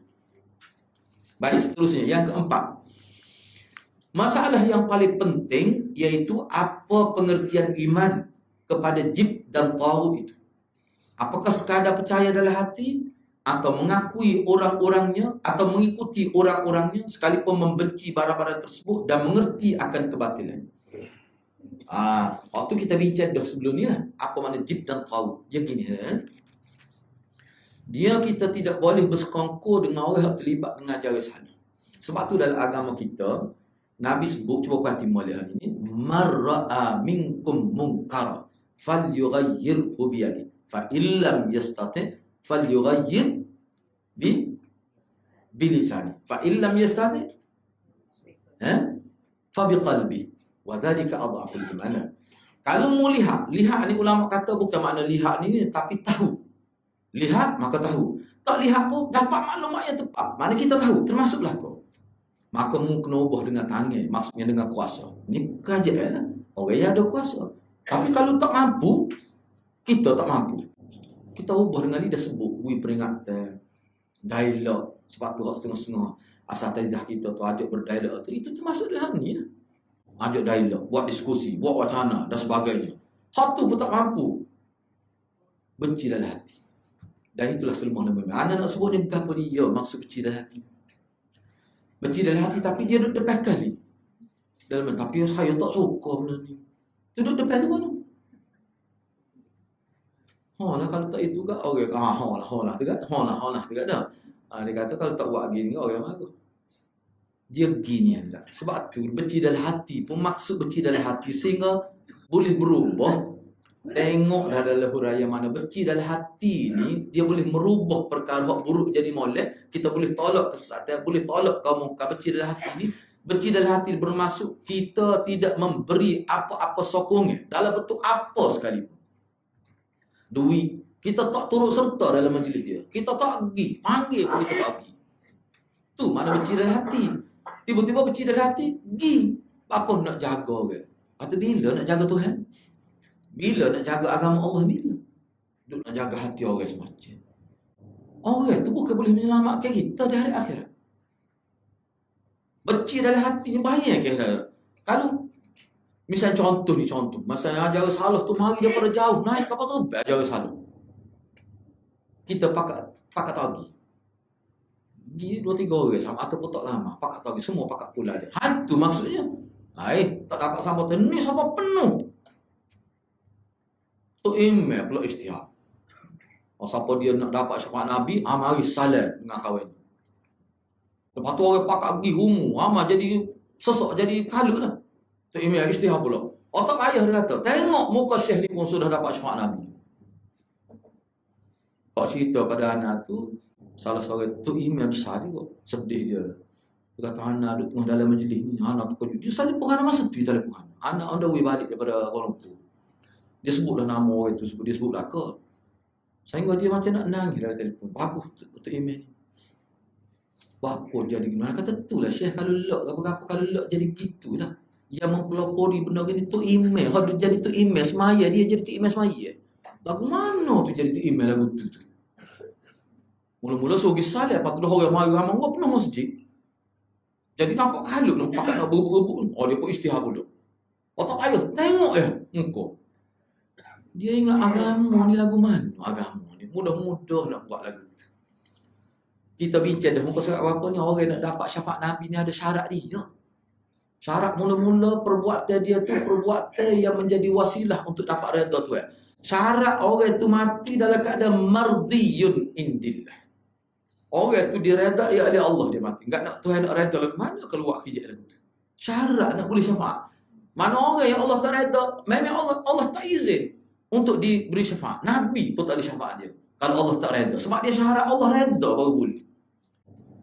Ni kena ingat hati-hati kita mengaji tauhid ni kita nak biar jelas sungguh. Muka hak ni punca bahagia dan celaka kita di hari akhirat. Baik. Tu anda sebut tu nak tekan mana benci dalam hati, gitulah maksudnya. Yang kelima, sebagai buktinya apa yang dikatakan oleh ahlul kitab pada orang-orang kafir, maksudnya tidak lain adalah kaum musyrikin yang menetap di Mekah, bahawa mereka lebih benar jalannya daripada orang-orang beriman. Tak betul. Dia kata kami lebih benar sebab kami ni orang kaya, kami orang dapat kedudukan. Tak okeylah kami orang yang dapat kedudukan ni tiba-tiba salah. Lepas tu dia kata kalau benar kita dulu yang buat. Lagu mana? Lau sabakuna, lau kana khaira la sabakuna. Kalau benar tu malik kami dulu yang buat. Tiba-tiba boleh ke Muhammad miskin. Orang yang ikut dia pun hamba. Kalau benar ni malik kita dulu, golongan bangsawan ni yang dapat. Dia tu Allah kata Allah tahu di mana dia letak risalah dia. Tak mesti orang nampak jauh, orang nampak hebat ada kedudukan, tak mesti dia betul. Yang keenam, bahawa iman kepada jib dan taut mesti akan terjadi di kalangan umat Islam. Sebagaimana ditetapkan dalam hadis daripada Abu Sa'id, dan inilah dimaksudkan dalam bab ni. Itu boleh rujuk semula, kita tak bincang sebab bincang sebelum ni. Yang ketujuh, dinyatakan oleh Rasulullah SAW bahawa akan terjadi penyembahan berhala di kalangan umat Nabi ini seperti mana penyembahan berhala zaman jahiliyah akan berlaku pula. Kena beringatlah. Cerita ini ada unsur peringatan.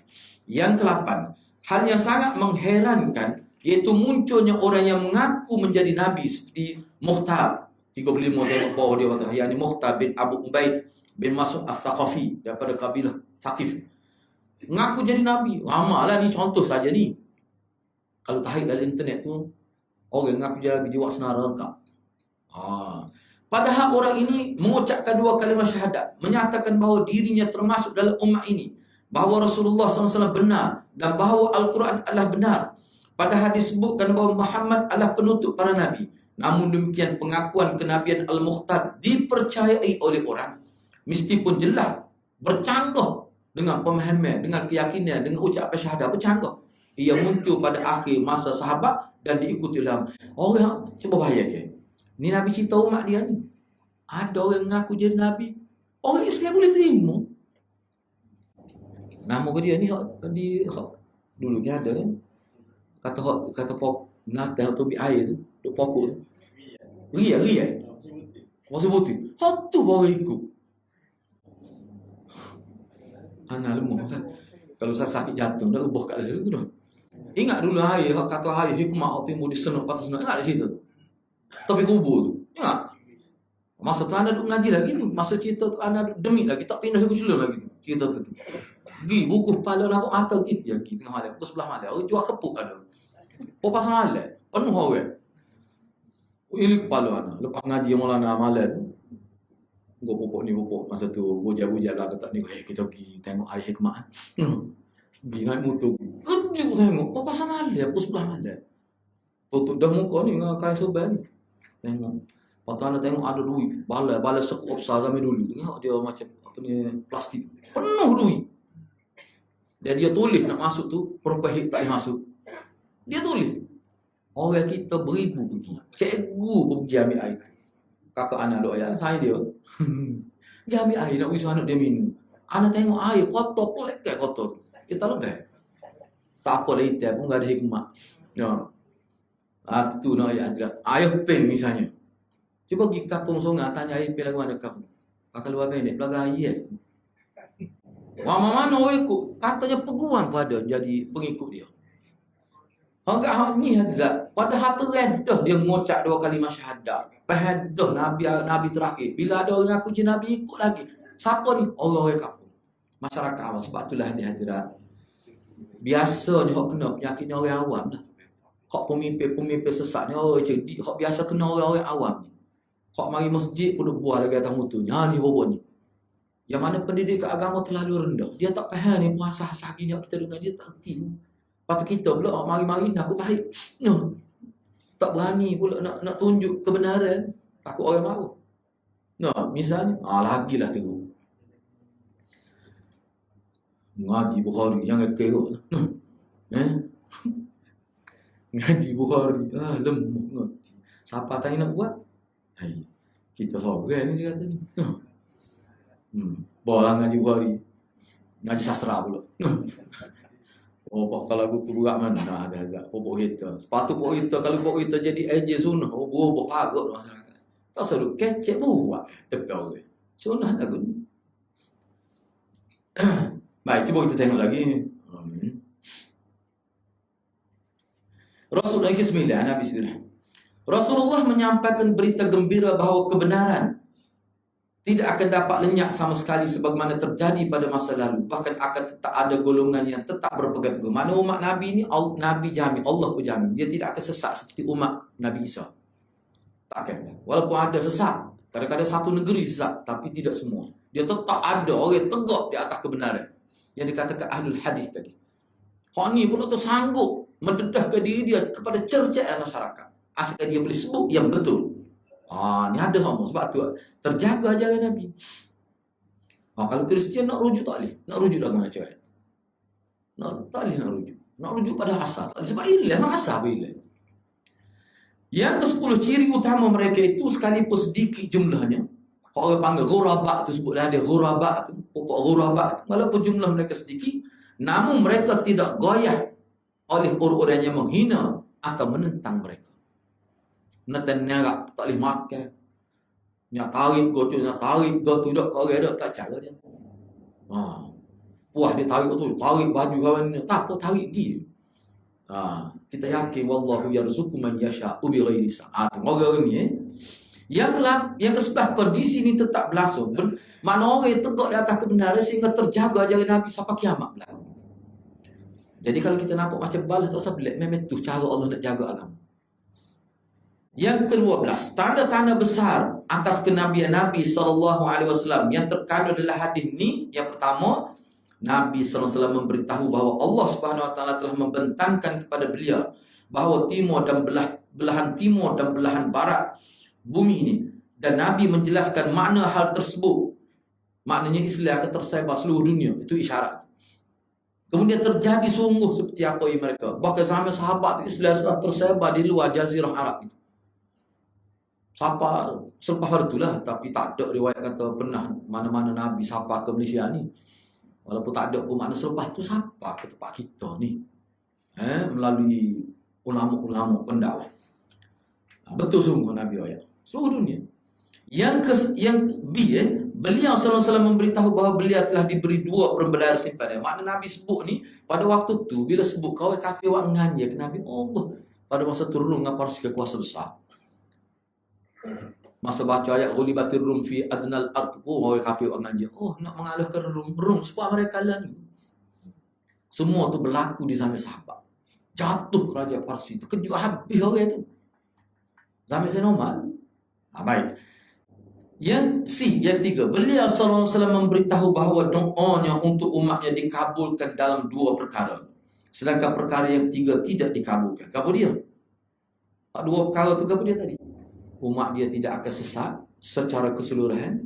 Yang kedua, Allah tidak timpa bala bencana seperti mana orang dulu sampai habis umat dia.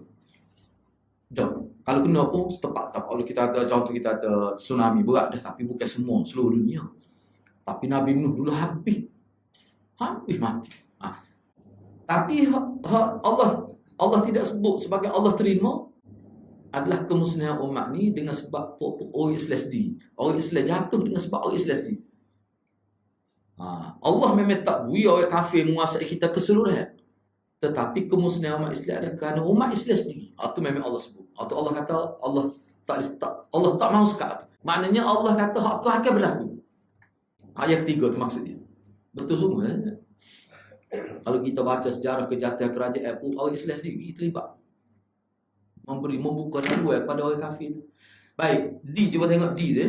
Beliau SAW memberitakan bahawa akan terjadi pertumpahan darah di antara umat Islam. Dan kalau itu sudah terjadi, maka tidak akan berakhir sampai kiamat. Mana akan berlaku? Tengok zaman sahabat. Itu takdir tahu bagi.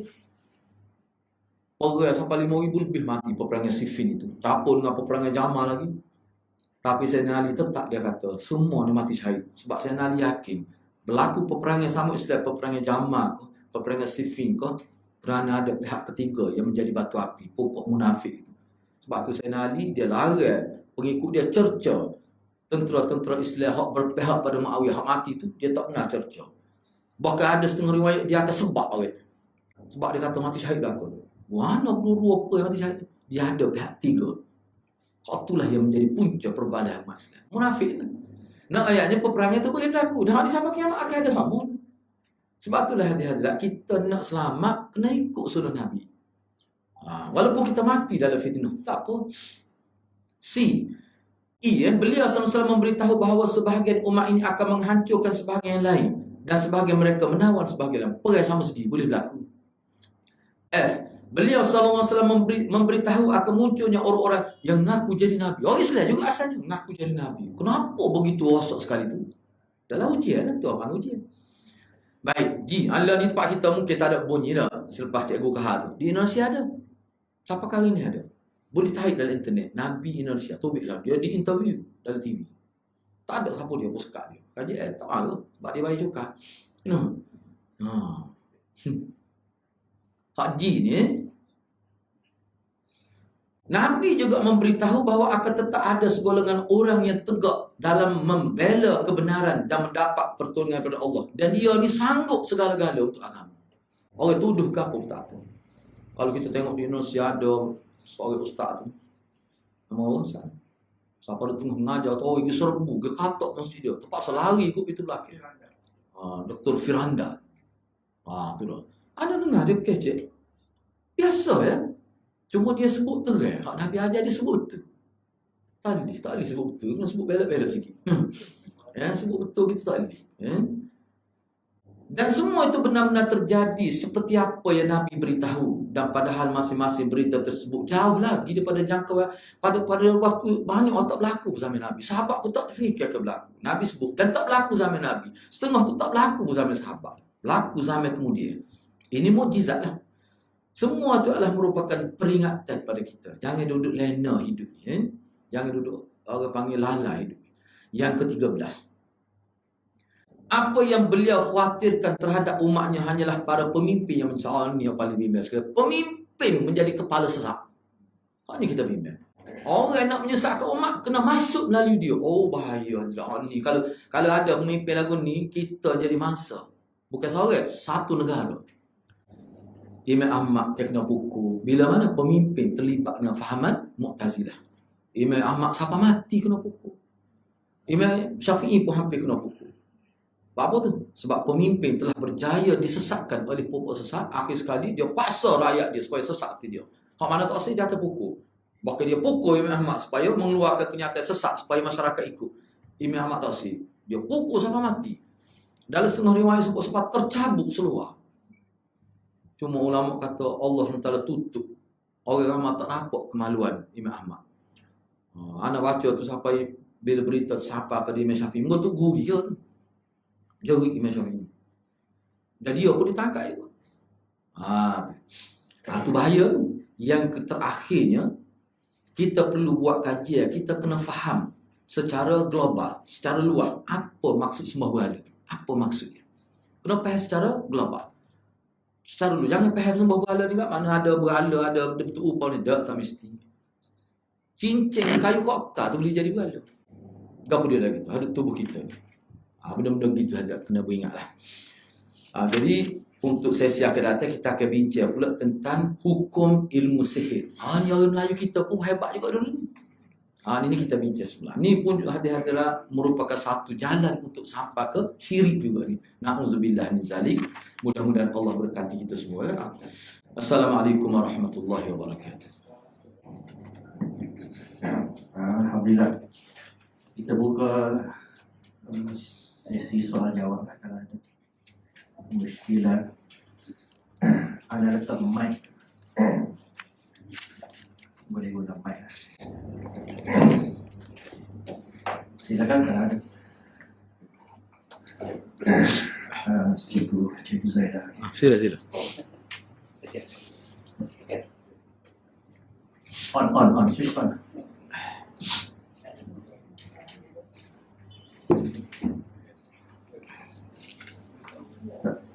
Tanya tak? Tanya dia tak? Tanya. Soalnya. Waalaikumsalam warahmatullahi Kita pandangan kita. Sebab ada seorang ustaz kata berhala paling besar di Malaysia ni perlembagaan. Berhala paling besar di Malaysia ni kata perlembagaan. Jadi majoriti umat Malaysia ni duduk semua berhala. Macam apa pandangan? Okey, terima kasih. Rasa boleh faham belakang soalan tu tak? Anda pun tak apa nak boleh jawab soalan tu. Pertama sekali, perlembagaan ni dia luas, dia besar. Dia satu buku perlembagaan. Hak mana tu, fasa mana? Dia kena berjelas. Mungkin maksud dia sekular ke macam mana, tak tahulah. Bagi Ana tidak berpendapat begitulah. Cumanya kena bahagian mana tu, kena tengoklah. Sebab Ana nak jawab sebab itu bukan dalam bidang kepakaran lah. Dia begini yang mudah ringkas tu. Ringkasnya begini, kat usul lah kita kata tu. Mana bahagian mana yang bercanggah tu, tu kita jangan ikut. Tak semestinya kita ikut. Tak semestinya kita ikut. Patut bahagia bukan semua. Buat perlembagaan ni satu buku, orang mengaji khusus boleh PhD dalam bidang tu. Jadi bahagian mana tu? Tu kenyataan umum tu tak boleh. Itu orang panggil terlalu umum sangat soalan tu. Mana perlembagaan? Jadi benda-benda gitu. Jadi kena nak tanya kena ya kalau spesifik tu mungkin kita boleh respon sekadar yang nak tahulah. Tapi kalau umum gitu payah nak jawab tu. Hak tentunya kita kata adalah fasa-fasa tertentu yang boleh jadi bercanggah dan tidak tepat dengan agama. Tu pun nak kata kafir selalu tu kena tengok pula. Sebab bila sebut sekular, dia takrifnya tu berbeza. Kalau atas nama sekular. Sebab sekularisasi ni, dia ada dua. Kalau kita tengok dalam kamus pada kita, minimal setakat yang anda baca lah kalau atas nama sekular. Sekular ni sebenarnya dia melibatkan pengurusan. Asalnya, sekularisasi dalam pentadbiran misalnya. Mana pembahagian tugas mengikut kepakaran. Itu salah satu makna sekular. Bila kata sekularisasi dalam konteks dunia, tak semestinya perlembagaan. Pemikiran umat yang salah boleh jadi sekular. Memisahkan ajaran-ajaran hak ni dunia. Hak ni dalam bab ni. Kita pisahkan kehidupan dengan dunia. Itu sekular dah tu. Kalau dari segi tarikh ni. Dari sudut tu. Mana kalau nikah kahwin tak usah ikut agama misalnya. Orang nasihat pun tak zina. Sedangkan dia tu orang Islam. Tapi dalam bab ibadah, tu mana sudah ada berlaku pemisah. Tu pun sekular dah tu. Cuma apa kau jadi syirik lalu, kafir lalu? Tak lagi tu. Dalam kategori ulama tu maksiat dia panggil. Jadi hak mana? Sebab itulah dulu pernah anda dengar satu huraian bagus juga kan. Almarhum Datuk Ustaz Uthman Al-Muhammadi.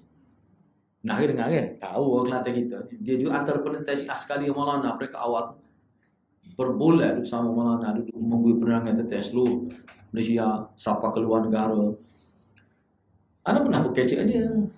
Dia kata, mungkin dia ni orang intelek. Dia kata sekular ni ada banyak makna. Jadi dia beri pada anak tu, dia kata cuba tengok dalam internet. Entah tengok internet ke apa. Pembahagia dia ada pembahagia dia. Jadi bukan semuanya sesat. Kena tengok sebab anda kata spesifiknya ke apa dia. Jangan kita kata maknanya perlembagaan sekular semuanya. Tak boleh gitu. Kena tengoklah pula. Gitulah. Okay, ada soalan lain tu.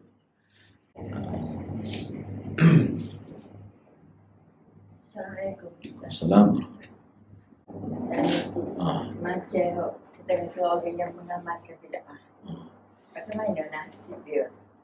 Dia teruskan menangani. Kita bagi tahu dia. Gini bacaan tapi dia tak boleh terima. Okey, boleh dengarlah kau saya bagaimana keadaan katalah seorang itu melakukan bid'ah tu sampai mati dalam keadaan gitu. Bagaimana dia harap dia gini ya. Dia melakukan bid'ah ni dia banyak pembahagian. Bid'ah dalam akidah, bid'ah dalam syariat ibadat, bid'ah dalam akhlak, banyak pula bid'ah ni. Kau orang panggil ada juga bid'ah ni bid'ah dalam kehidupan biasa ni. Mana buat benda baru tapi tak berkait dengan ibadat. Hak itulah ulama kata bid'ah hasanah ni. Sebuah mikrofon ni dah. Ini bid'ah hasanah ni.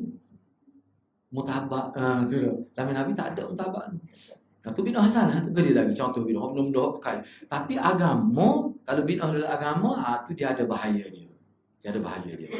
Baik, kalau bid'ah tu berkait dengan akidah, misalnya tawassul tadi, itu bid'ah akidah ni. Tu bahaya. Katakanlah sampai tahap syirik mati dalam keadaan tu. Ni anda sebut secara umum ni, bukan individu. Kadang-kadang kita tak tahu pun dia tu tahap mana. Allah Maha tahu. Katakanlah dia bid'ah dia sampai peringkat akidah, syirik. Maknanya hari akhirat mengikut kaedah umumnya, maknanya mati tidak Islam. Gitu maksudnya. Hak tu anak bimbang tu. Kalau bid'ah kita kata misalnya kata tahlil, contohlah kita kata bid'ah, hak tu tidak sampai peringkat kafir. Tapi kuku mana pun ahli maksiat lah. Berat juga tu. Hak tu tengok sesok lah timbal lah. Takut amalan baik dia mengatasi amalan tu. Alhamdulillah. Ataupun boleh syafaat ke. Tak tahulah tu. Tengok sesok. Tapi tak boleh tengok sesok. Kena tengok lalu. Buat sesok orang tak tengok dah. Jadi bid'ah tu dah lebak ke dia. Sebab itulah anda baca dari buku-buku aku, dia kata bid'ah ni, kalau bid'ah dalam agama itu dia panggil inovasi. Tahu inovasi? Kreativiti manusia ni dalam buat satu ni sentiasa ada perkembangan baru. Mereka fashion misalnya, dia berinovatif dengan bidang dia tu sebelum hebat. Tu maju dia. Tak apa tu. Hak tu dibuka peluang boleh. Bid'ah tu tak apa. Agama tak boleh. Kalau akidah lagi lah. Hak kita berbicara buat akidah saja ni. Okey, ada soalan lain. Tengoklah keadaan macam mana. kita Maksud Sila. yang di tubuh apa bukan kubur. Pak tu nak tu Leon. Untuk selera. Waktu tadi kata cuba bayangkan anda mati jangan ada. Aku ni duduk dalam kubur. Anak bermaksud dah tu. Anak saja anak pergi nak tengok pergi masjid. Lepas tu anak tanya ada orang situ kata mana tempat tu selera suruh dia tunjuk. Masa tu dia buka kita anak masuk. Kita masuk caca kita kenapa lah masuk padahal gelak gelamak. Anak kata nak duduk lagu mana, kata tu pintu gelak gelamak. Memang dia kena gelak pun. Lepas tu masuk gitu tak ada masalah. Lepas tu dia gambarkan mati tak ada masalah lagi. Tak ada masalah kan? Dia masalah pergi duduk iktikaf situ tak boleh. Dia kena iktikaf di masjid. Anak aku tak tahu lah ke mana tu saya buat tapi diberitahu pada anaknya dia masuk duduk suluk situ waktu maya dia tahu maya tak kena bagi anak. Bapaknya kalau duduk kubur boleh kau iktikaf kubur lah betul. Nabi ajak Nabi duduk di Gua Hira bila timur wahyu Nabi tak gitu. Nabi tubik lah masyarakat duduk tepi Kaabah banyak kita jumpa hadis Nabi. Kadang-kadang petang Nabi duduk ali ni sebab bayar dia. Lepas tu bila berubah tu pagi di sini berubah berdasar pada bayar. Duduk sekitar Kaabah tu. Masa tu lah orang kafir duduk ngadi Nabi duduk menyakit ke hati Nabi. Nabi tak gitu di Gua Hira. Nabi tak gitu. Bahkan tak ada satu riwayat pun Nabi pernah solat di Gua Hira tu. Tak ada. Ulama kata wallahualam setakat anak ngaji tak ada. Tapi pokok kita ni mai sunat tu. Bukan pokok kita ni. Kalau pokok kita ni memang kena ambil tindakan disiplin dah. Kena royak keboh kita tu. Tak ada pun tapi kat Allah serabut anak kita lain. Maya kita nak masuk tak boleh. Kita nak pergi ziarah kita tengok dah ayat tiap kita duduk ngaji Nabi duduk sini rupanya tinggi. Sesak apa naik. Tak silap ada 14 kali ada berhenti. Alah turun ke horus ni. No, dia cepat. Jadi bagi anda tak boleh tu. Tak ada contoh. Tak boleh. Waktu tak boleh setahun jadi kafir ke ada. Anda tak kata gitu. Jangan kata kafir nak turun tak ada. Tidak gitu tak apa. Tapi maknanya sudah bercanggah dengan sunnah. Sebab Nabi tak buat gitu. Waktu bercanggah tahap mana tu? Ialah khilaf sunnah. Dan kalau dia buat amal yang tu bercanggah dengan akidah tu lain pula cerita dia tu. Kena tengok keadaan lah. Anak pun tak tahu lah ke mana tu selain buat. Tapi kalau orang kawasan tu cerita, anak rugi tu. Anak semaya tu, anak duk tanya. Memang dia sebutlah sini tempat dia suruh. Malah pula tu. Berminggu-minggu. Dia tubik main Jumaat, dia tubik. Lepas dia makan, dia masuk pula. Bapa tu nak zikrul maut. Ingat pada mati. Baik, tak apalah kita kata. Sekarang ni kita nak tahu kalau ingat mati, Nabi ajar ke mana? Nabi ajar lagu mana? Kita tak usah kata lah dia salah, tak usah kata. Nabi ajar lagu mana? Supa ke tak? Kata supa, nak ikut mana? Nak ikut dia? Anak tak ikut. Anak nak ikut Nabi. Gitu mudah kan? Kita tak usah ajar, kita mudah kata ke orang, belum susah, kami tak tahu ya. Jangan kecek gitu. Cuma Nabi tahu lagi. Kita tak usah ikut. Selamat hormat tu kalau tu. Nak tanya tu lah dalam diri kita. Ada soalan lain tak?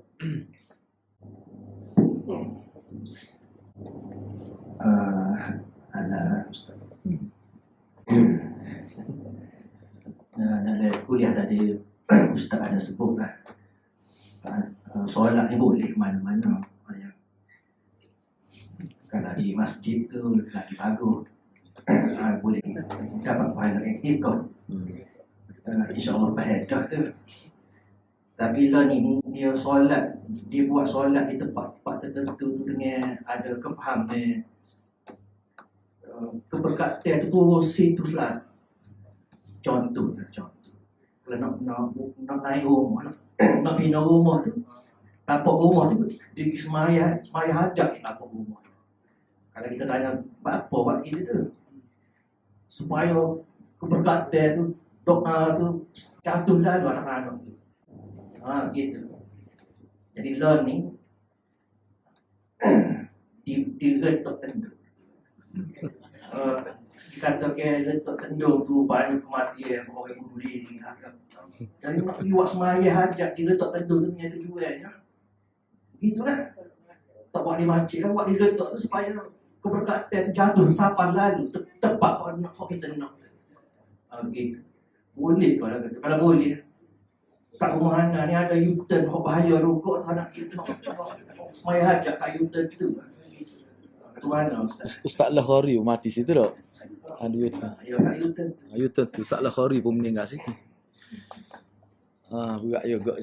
Pagi ni baru anda dengar ni. Pagi ni lah. Kemarin tu lah.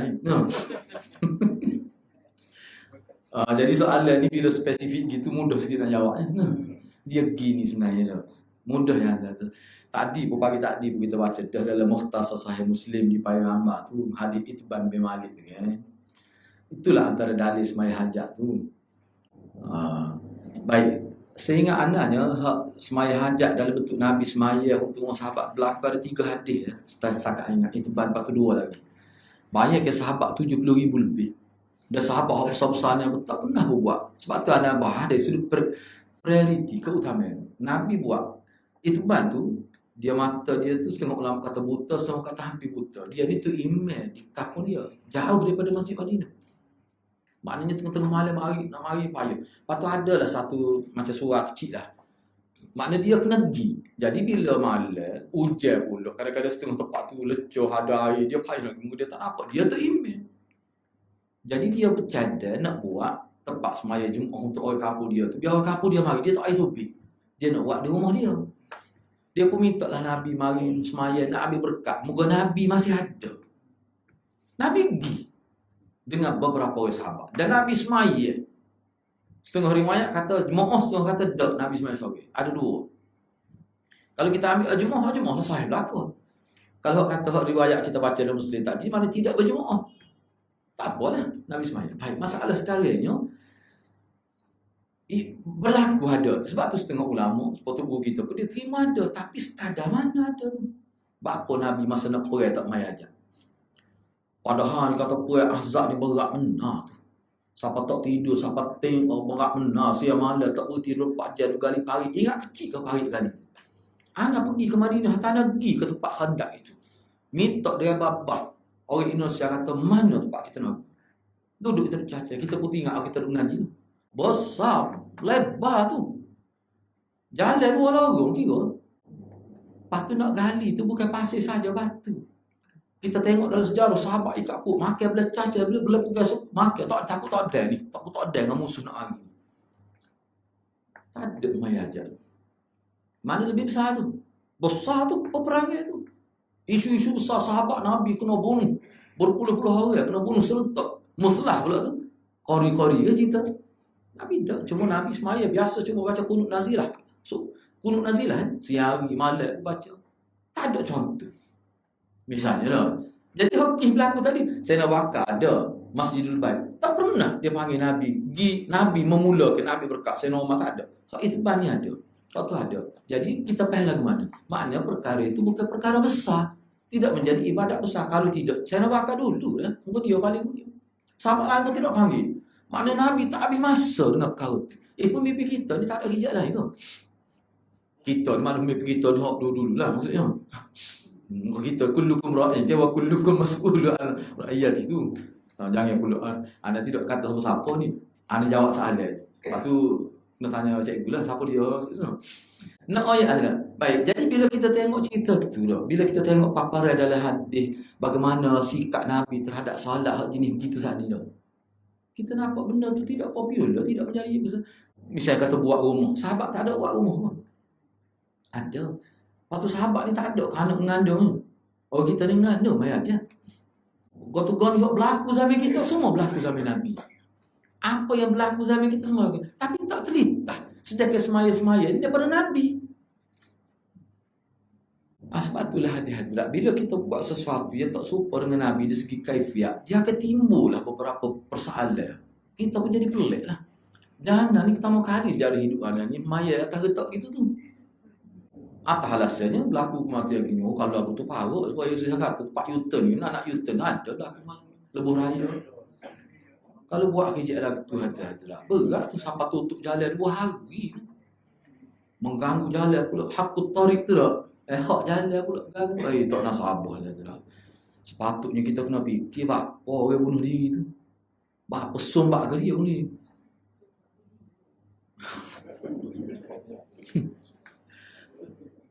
Anas kat sombak Anas sebut.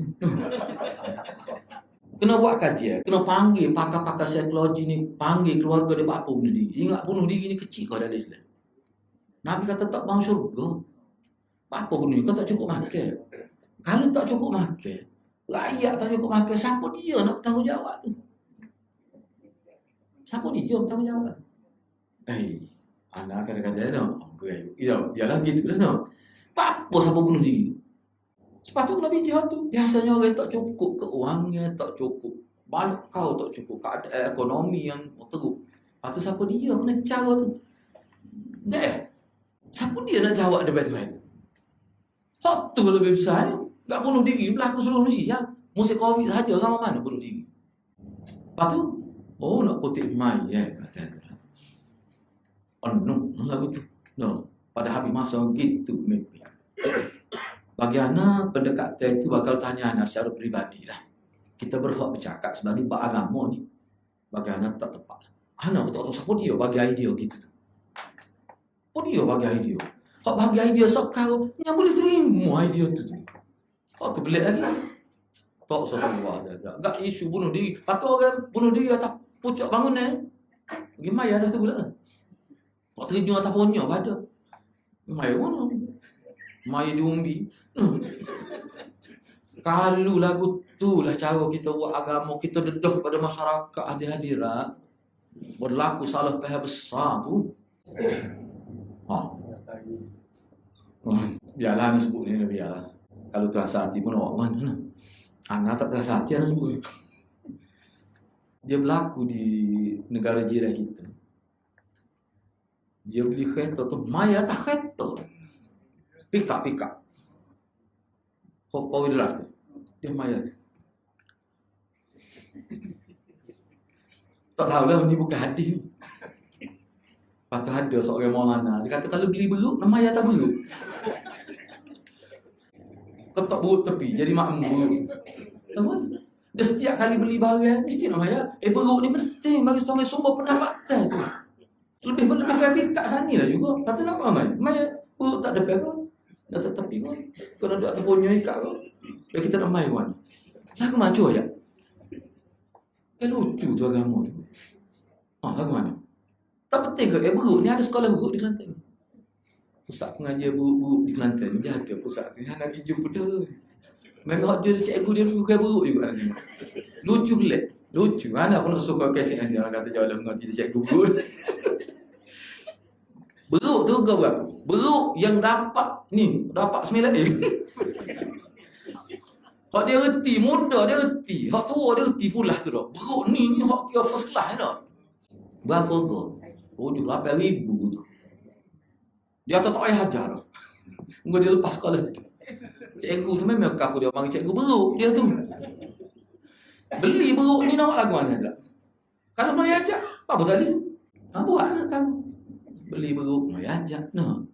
Kalau nak suruh cari sikit, bayar atas belakang beruk tu lalu. Lepas tu nak buat lagu mana? Kira ambil lah.